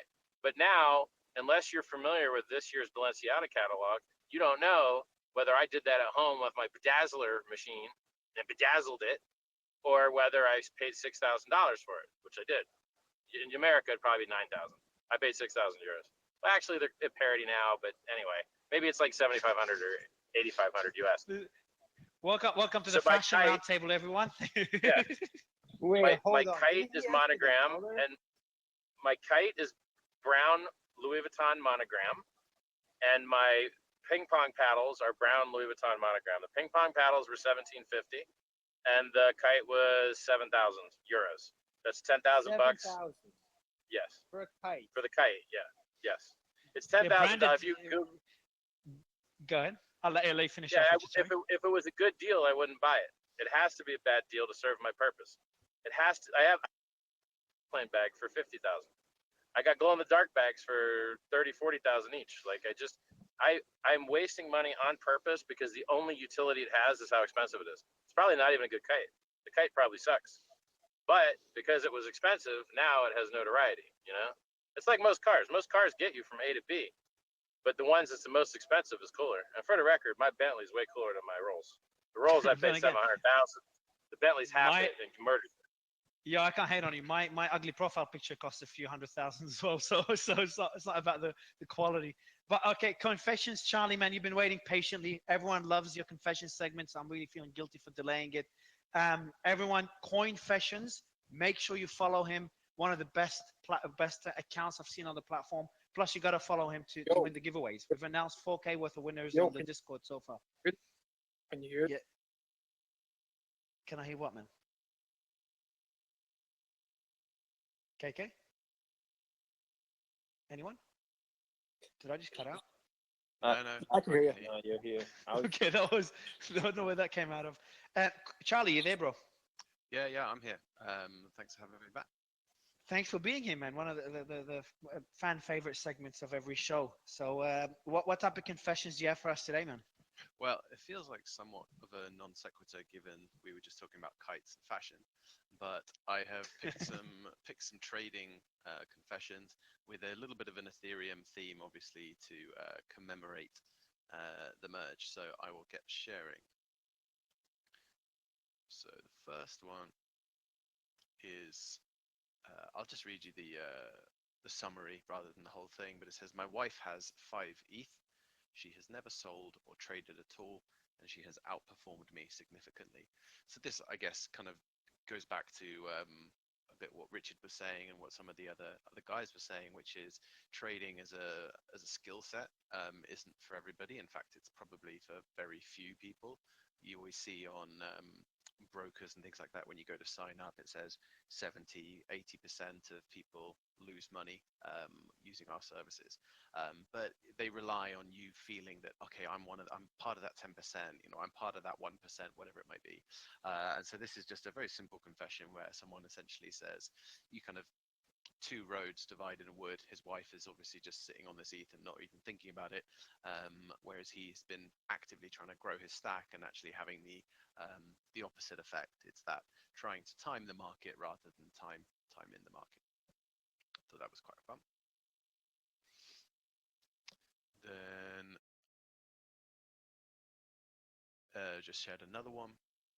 The only profitable trades I ever made were tracking wallets via Etherscan, and that seems to have wallets that seem to have inside knowledge of exchange listings. So I think he's dropped off now, but That's a smart one. Yeah, That's a smart one. Simon was talking about, we were talking about VCs, but how you can track, obviously, the behavior and buying and selling of certain individuals. And I think, certainly I've noticed over the last year or so, we've seen a real development of this sort of behavior. So if we're talking about skills that traders have developed, obviously you've got your technicals, your fundamentals, and all of this sort of stuff. Some guys in the crypto space look at on-chain analysis, they look at hash rate, all of that sort of stuff. But one of the things that you see a lot, certainly in terms of the NFT space and airdrops and things like that, is this kind of Etherscan approach of, okay, flagging accounts, wallets that seem to have either prior information or just excellent judgment, and essentially riding on the coattails of whales. So it's just interesting.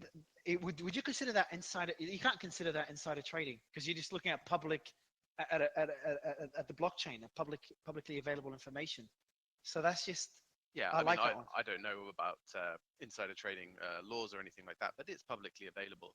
But I just think it's interesting that as the technology evolves, new opportunities for leveraging data, leveraging certain systems, will always appear, and there will be people ready to take advantage of them. So I thought that was quite cool.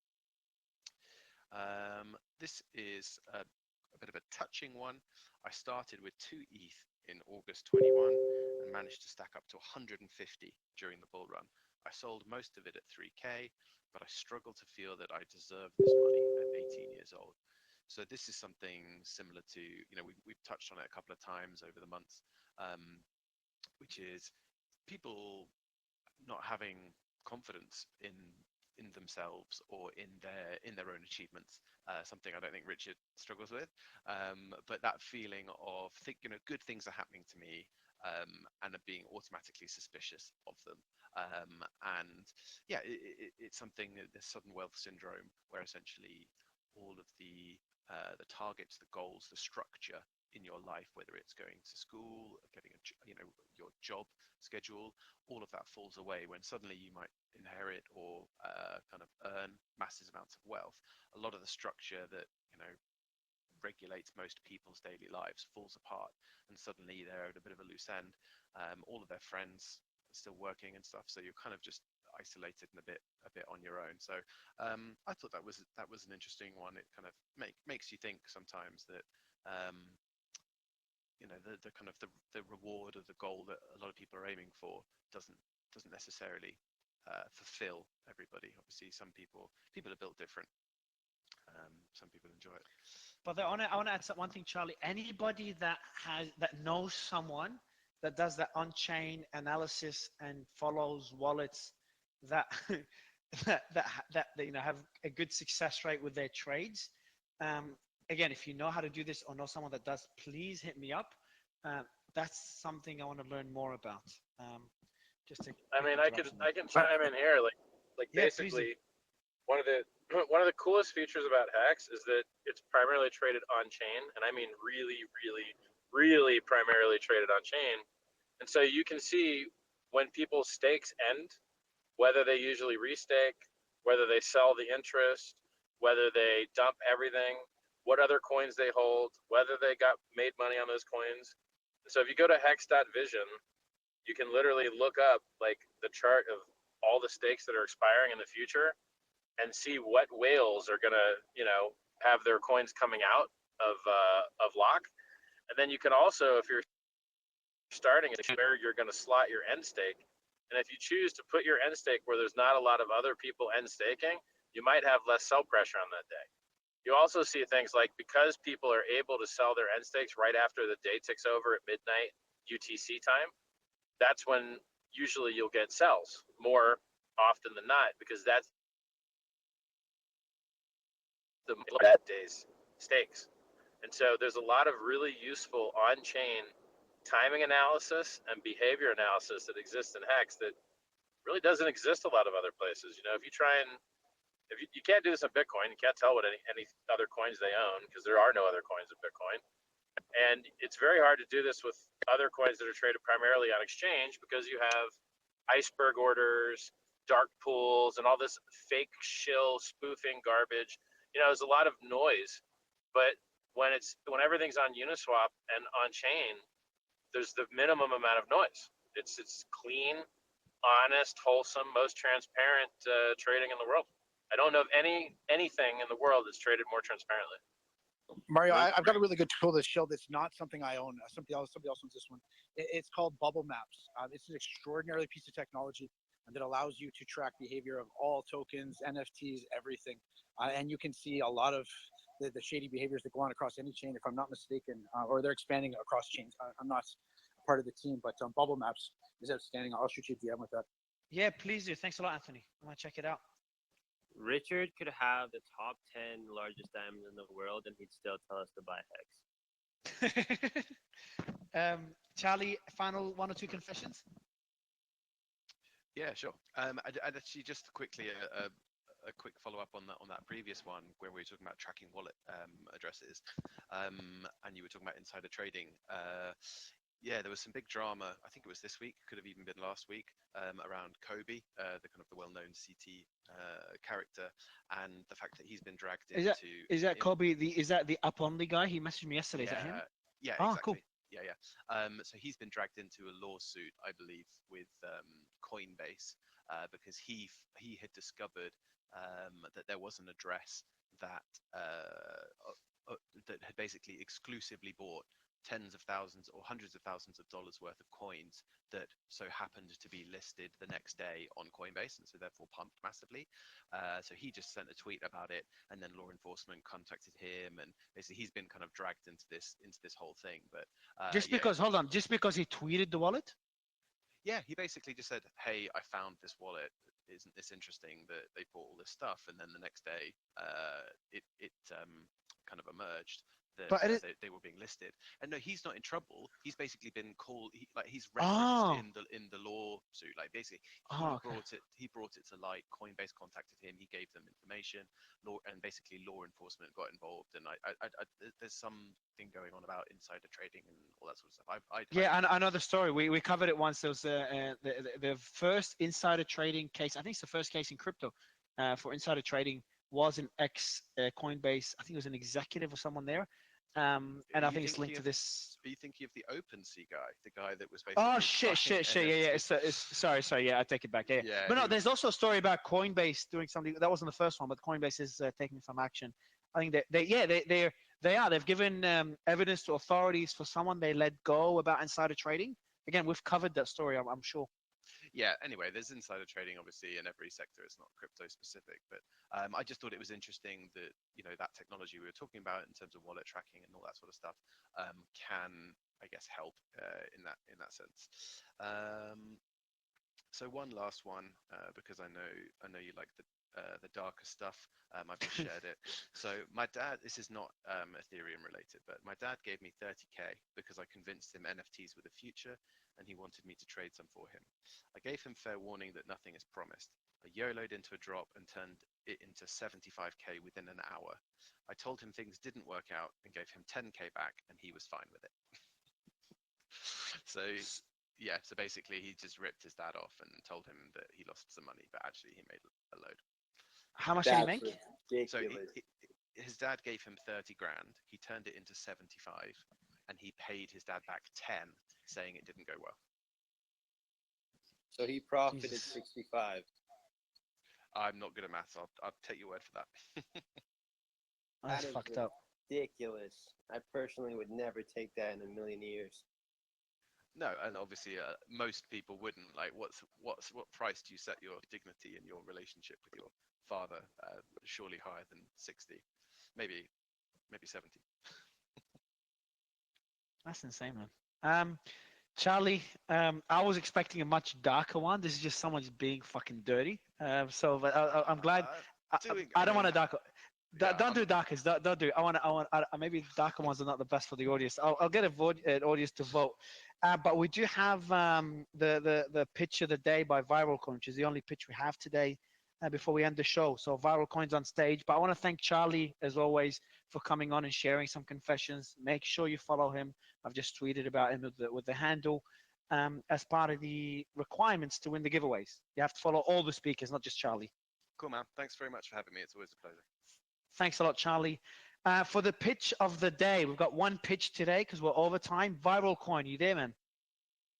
Yes. Thanks, Mario. This is James McClendon, the founder of Viral Coin. Hey, shit! You just said your full name. I thought you guys didn't want to dox. No, we're fully doxed. Oh, sick. All right, cool. Because that was a concern the team had. They're like, Mario, these guys want to sponsor. We don't want to accept them because they're not doxing. So I'm glad you've doxed and welcome to the roundtable. Thanks, Mario. I believe. Okay. Go ahead, bro. So, if people listening today agree that trading is challenging in the industry, I think you might find interest in Viral Coin. Viral Coin is revolutionizing. I'll let you before you kick off the pitch. KK, do you want to give him the rules? Was it James? What was your name? Sorry, sir. Yes, James McClendon. James, perfect. KK, do you want to give James the rules for the pitch? Did they just dox today, by the way? No, we've been doxed for a few months. Oh, nice. Oh, okay. Our team then our team fucked it up. Sorry, man. Okay, nice. So minute and a half pitch time. I'm starting the timer right now. Mike, is all yours. Go. Oh, wait. Before you start, James, is it possible to go to a place with better audio? It might just be for me, but it sounds like you're cutting in and out. Yeah, so while you're fixing your audio, I'll just give a shout out to the sponsors, which you are one of them. So I'll give you a shout out as well before you pitch. So Viral Coin is I'll mention them last. Quantum is one of our sponsors. So I like them because they're bringing the concept of a museum to the Web3 world. So they're bringing the first collection of real fossils into the metaverse. It's Quantum Museum. Check them out. It's one of the pinned tweets, and they've pitched on the show before. So they've got the most complete collection in the world of fossils, minerals, and meteorites. So that's one sponsor. We've got Faith, bringing fashion to the metaverse. We've got NFT Tech, a public company that acquired one of the biggest metaverse agencies, working with some of the biggest brands. I think they won an award in some festival recently, Cannes Festival for the metaverse they created for the Australian Open. They're fucking killing it. So NFT Tech, again, it's a public company. And then the last one is Viral Coin. So these guys are a sponsor. I'm not going to butcher what they do, but they've got 90 seconds instead of 60 seconds to pitch. Check them out, and thanks Viral Coin for sponsoring the show. Go ahead, man. James, the mic is yours. James is out. James, you there or your connection dropped? 1 minute and 5 seconds left. So while we're waiting for James, man, for the pitch of the day, KK, what do you think of the trading segment? I was pretty surprised that most people, I was expecting some trading enthusiasts to join, but most people were against trading, which is pretty interesting. Man, So I don't, like what can I say? If it's a bear market, everybody's like don't trade. If it's a bull market, everybody's like yeah, trade a bit, etc. I told you on call when we're discussing it prior to the actual space itself. Like I honestly have nothing to add with regards to this. My introduction to this segment would be like fucking appalling as well, because personally, like I just don't click with it. I've tried it on numerous occasions myself, but just the whole point of like the stress, basically, I'm like, fuck this. Like, I'd much rather deploy capital elsewhere and time. So yeah, that's like my thoughts with regards to it. I'm sure if we have an upcoming bull market, though, many of the people that said don't trade today will be like, yeah, allocate some capital. So James, you're back on the show, man. Unmute. You got 90 seconds to pitch, bro. All right, thank you. So ViralCoin is revolutionizing the subscription payment industry by allowing holders to pay for their transactions merely with the reflection they've accumulated. The price stays relatively stable for ease when calculating your payments.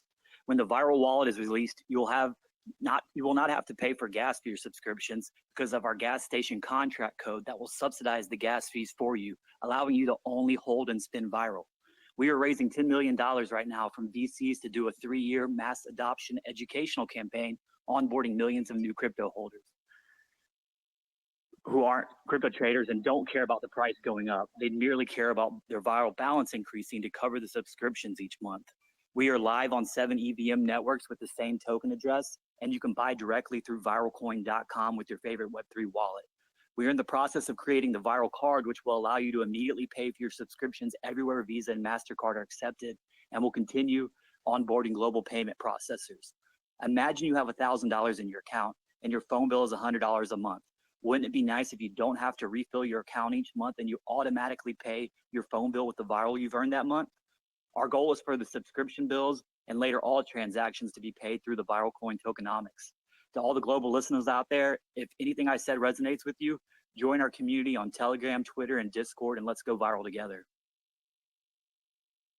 I want to say this is probably one of the best pitches we've ever had on the show. I'm not talking about ViralCoin, I'm talking about the pitch for now. Don't you think so, Tony? So That's a good Mario, elevator pitch. it's a good elevator pitch, but I don't think it did its purpose. So your purpose is for people to pay for subscriptions, but what is the actual proprietary technology here? So we've created the Viral contract, which when on every single buy, the purchasing token is routed to this contract. Viral is minted and it's deposited in the liquidity pool. Now, if the Viral price goes too high, more Viral is minted and deposited in the liquidity pool. If it goes too low on the next buy, we buy back the Viral and burn it. So every subsequent buy, we're constantly rebalancing the liquidity pool to keep the price stable. Now there's taxes on this transaction. There's a 3% reflection, and you get that amount of reflection based on what percentage of the total supply you have.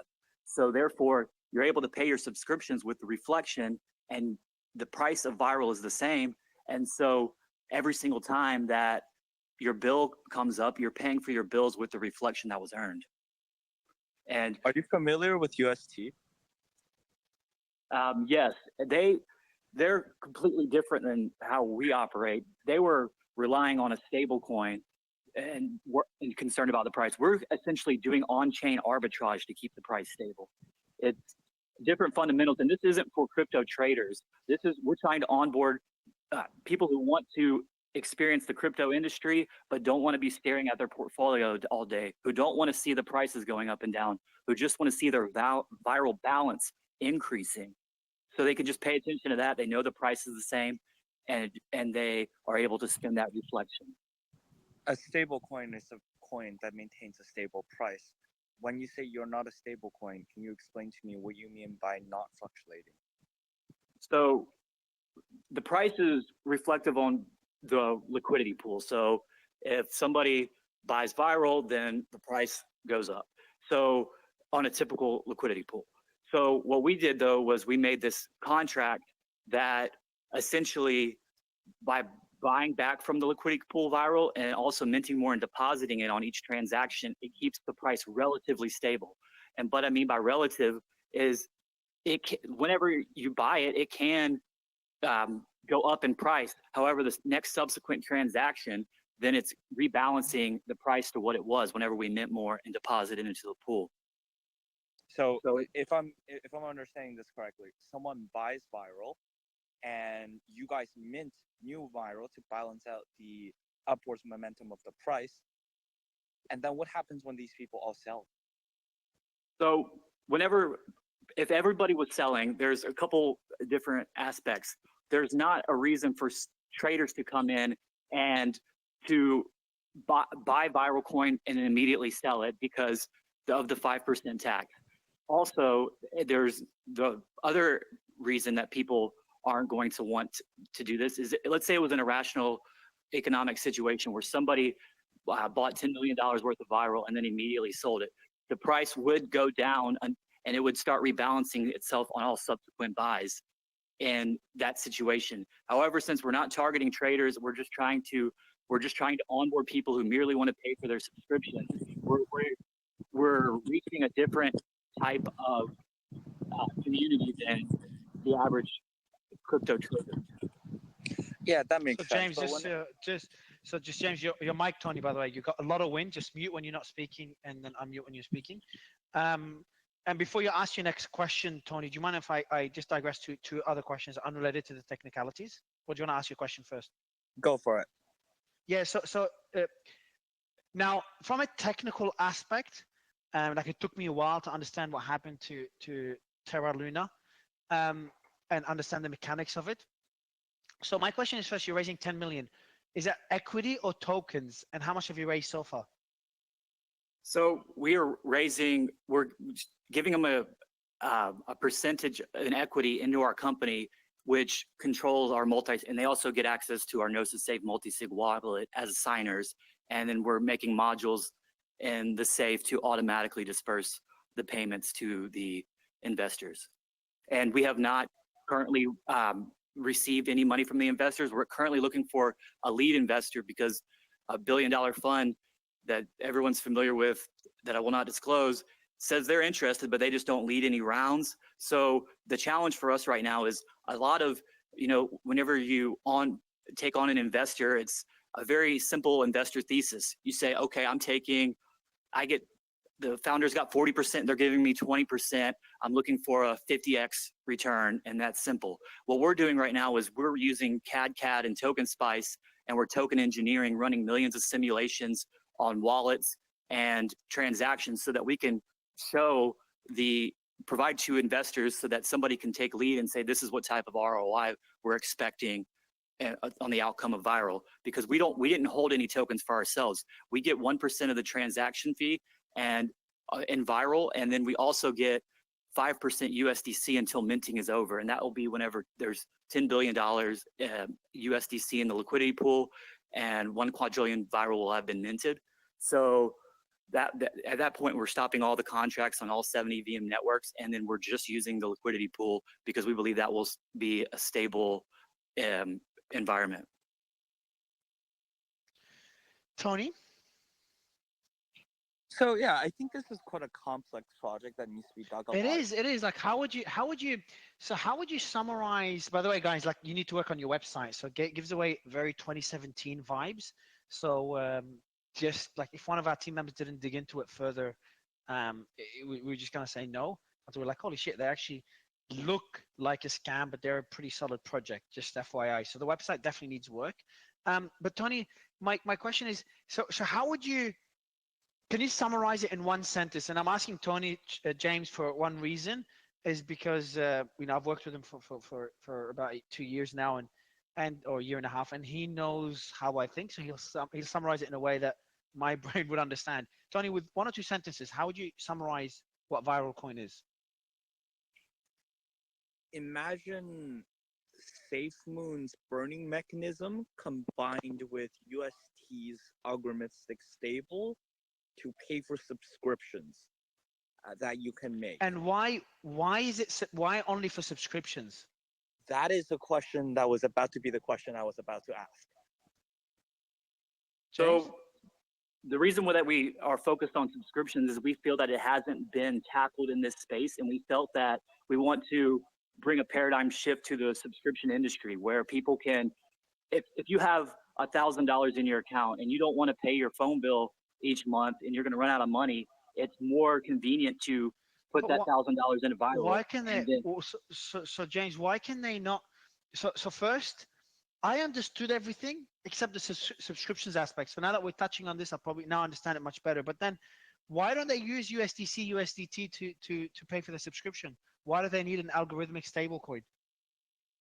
Because USDC relies on a gas token like Ethereum, and so you always have to have an Ethereum balance. That's why I think that USDC hasn't picked up into the mainstream as of yet, because if you're like, okay, let's say you want to integrate with Netflix and they say, okay, well, yeah, we'll take USDC. And then they're like, but then you also have to have Ethereum. It's having two coins and one of the prices constantly going up and down.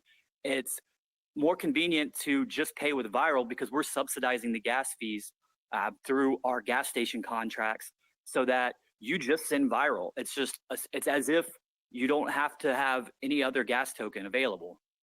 So just to follow up to that, I don't need to 100% pay with crypto for most subscription.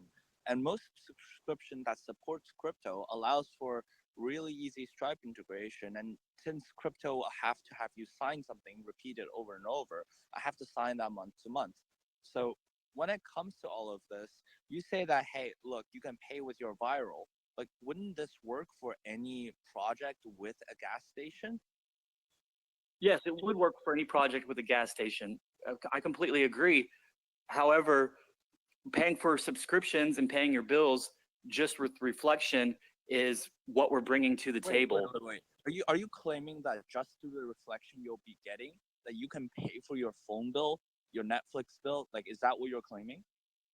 That's what we are striving. As our community grows, we are hoping to reach that goal. It requires us to have significantly more holders and whatnot. And so that is what we are intending on doing. And so that's why we need more activity. Yeah, follow-up question to that. You just told me your token is relatively stable given your own balancing mechanism, which means it wouldn't be traded much, which means Reflection will be quite little. So wouldn't that be a self-defeating purpose? So if people are buying, if we're onboarding millions of new Viral Coin holders, that would be constant buys occurring into our ecosystem. Whenever we release the Viral Coin credit card, then people are going to be paying for more than just subscriptions. So it will drive utilization, in my opinion. You have a small credit card, you have a credit card that could be used, sure, but most people aren't going to go to a coins and just go say, hey, look, let's use this. Most people are probably going to still stick with their original credit cards that offer cashback, that offer things that are going to be extra beneficial. My question is still, most of your volume is realistically going to come from that actual buying and selling of the tokens, going to come from your volume, as any token's volume comes from. It's the volume, it's people's demand for the volatility. Again, you say that, hey, look, if you hold it, we'll pay for it using the Reflection. But is that a realistic promise in a world where people are mostly profit driven and the people who are coming in are either going to be speculators, or if they actually believe the Reflection is going to pay for them, wouldn't you run into the same problem SafeMoon did? I don't believe so. Whenever you mention getting credit card rewards, imagine Viral Coin's Reflection as shared rewards to everyone. So there's people who aren't going to be using their credit card as frequently, they'll be getting rewards. And then, so and also whenever you say people are profit driven, we're not looking for crypto traders and investors in that sense. We're trying to educate the masses of people the benefits of using Viral Coin and receiving these shared Reflections so that they don't have to understand crypto. They can just receive their Viral, we issue them a credit card, and now they can start inserting it into websites and whatnot. So okay, let's take that aspect out of it. Let's take the crypto aspect out of it. Are you telling me that people, when they hear about the idea that if you buy something, it could go up and you can sell it, people don't choose to buy that thing? So So your viral coin balance will be increasing, if I understand you correctly. The price isn't going to be increasing, but the dollar amount that you see listed on the website for your balance will have increased since your initial purchase. Okay, tell me now all the risk, because you're saying something that sounds way too good to be true. You're promising returns on an investment, which now makes you kind of look like, at least from my point of view, like a security, because now involves a investment of money into a common enterprise with an expectation of profit, which you just established that there's an expectation of profit derived from the work of another, which you also just established is the work of someone else spending their money. So does that make you a security, and what does that entail? No, we're not a security. I haven't promised any returns. There's no. You just said you had returns. You just said that you'll see your viral supply go up. That's a form of returns. That's a form of profit. If there's activity on the chain, yeah. If there's activity on the chain, you will receive reflections, but there's no promise of higher returns or anything like that. Okay, so if other people work, you receive return. If the community grows, then your viral coin balance will increase. Okay, I'll just leave it there.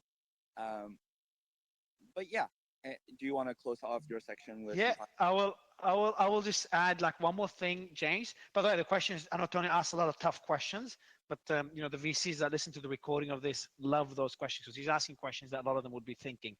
The last question I have for you, James, is a very simple one, kind of moving away from the technical aspect of it, is the community. So I just checked your community from the website. Twitter has very low engagement. Not sure if the followers are real or not. I'm not saying you bought followers, but you know, Twitter has a lot of bots. I tweeted something 2 hours ago and it got 600 comments in like seconds. Obviously I deleted it because it's full of bots. I don't know why. So, but the engagement on your Twitter is not that great. Telegram, the link didn't work. But you're an influencer. You're a celebrity. Okay, KK, let me make my point, man. So James, have you done any efforts to build a community? Where's the money so far for the work that you've done? And do you have anyone, like any notable qualified people in your team that you can name drop? Yes, sure. So our community, we've initially done press releases and we've been doing several AMAs. It's been, and the giveaway is what, the $10,000 giveaway that we're doing is what has gotten the most activity, which led to what I believe to be bots of some sort as to why you see them in there. Our team, so we've got a very interesting group of people that we've brought together that have found us through the various press releases and discussions. Eric Nichols, he is our chief legal counsel. He's consults with several different crypto projects. We've got the Noble Dev, who's our smart contract author. He doesn't like to copy code unless he has to, like the Uniswap V2 we had to for our liquidity pool, but he writes all the functions himself. We've got Pone, who's our community manager, and he manages the various channels, and we have a couple channels in Indonesia, China, and Japan that have recently started. Moon, he's one of our marketing advisors as well, and sets us up with different AMAs and is. Who's Moon? Who's Moon? Sorry. Moon is a marketing advisor who's been setting us up with various AMAs. Is his name Moon, or I just want to make sure I'm not confusing him with someone else I know? Yeah, it's Moon, M-O-O-N. Okay, cool. There's another guy called Carl the Moon or something, Moon Carl, I think. I just want to make sure it's not the same person. Okay, cool. And how much capital do you have right now? Like you haven't had any VC investment. How much capital are you sitting on now? So one last person I want to throw in there was Azif. He is a brand consultant for all these Industry 500 companies, and he's done a tremendous effort into organizing many of our marketing initiatives. And so the money that we put together, we put approximately, it's approaching $400,000 now. I just bootstrapped this with some of the other founders, and we're hemorrhaging cash as we grow, and that's why it's important for us to get investors on board and really educate the masses. Was the team always on the website? You just added them now? No, the team's been on the website for a couple months. Okay, why did the fuck did my team say they're not docs? Maybe I'm confusing with another project. No, I'm sure it was you. They're like, Mario, you sure you want them on the show? They're not docs, so it's a stupid mistake they made. Oh, there's your photo. I can see you now, and I can see Eric Nichols. All right, man. So yeah, the website definitely needs work. I think Tony's expressed some of his concerns as well. Tony, do you want to end your concerns with like one sentence before we end the pitch? Yeah, I guess I'll end it with a quote I very much like. Um, Overall, I feel like the project has quite a bit ambitions. It feels a bit like the mixture of SafeMoon plus UST, but I could be wrong. It sounds like it's an incredibly complex project, and incredibly complex projects sometimes are hard to explain in the moment. So this might be something worth digging into. But whenever I think I'm facing a contradiction, I generally like to check my premises. You'd normally find that one of your assumptions is wrong. And I don't know which one of my assumptions are wrong here. So that's kind of my final thoughts here. Cool.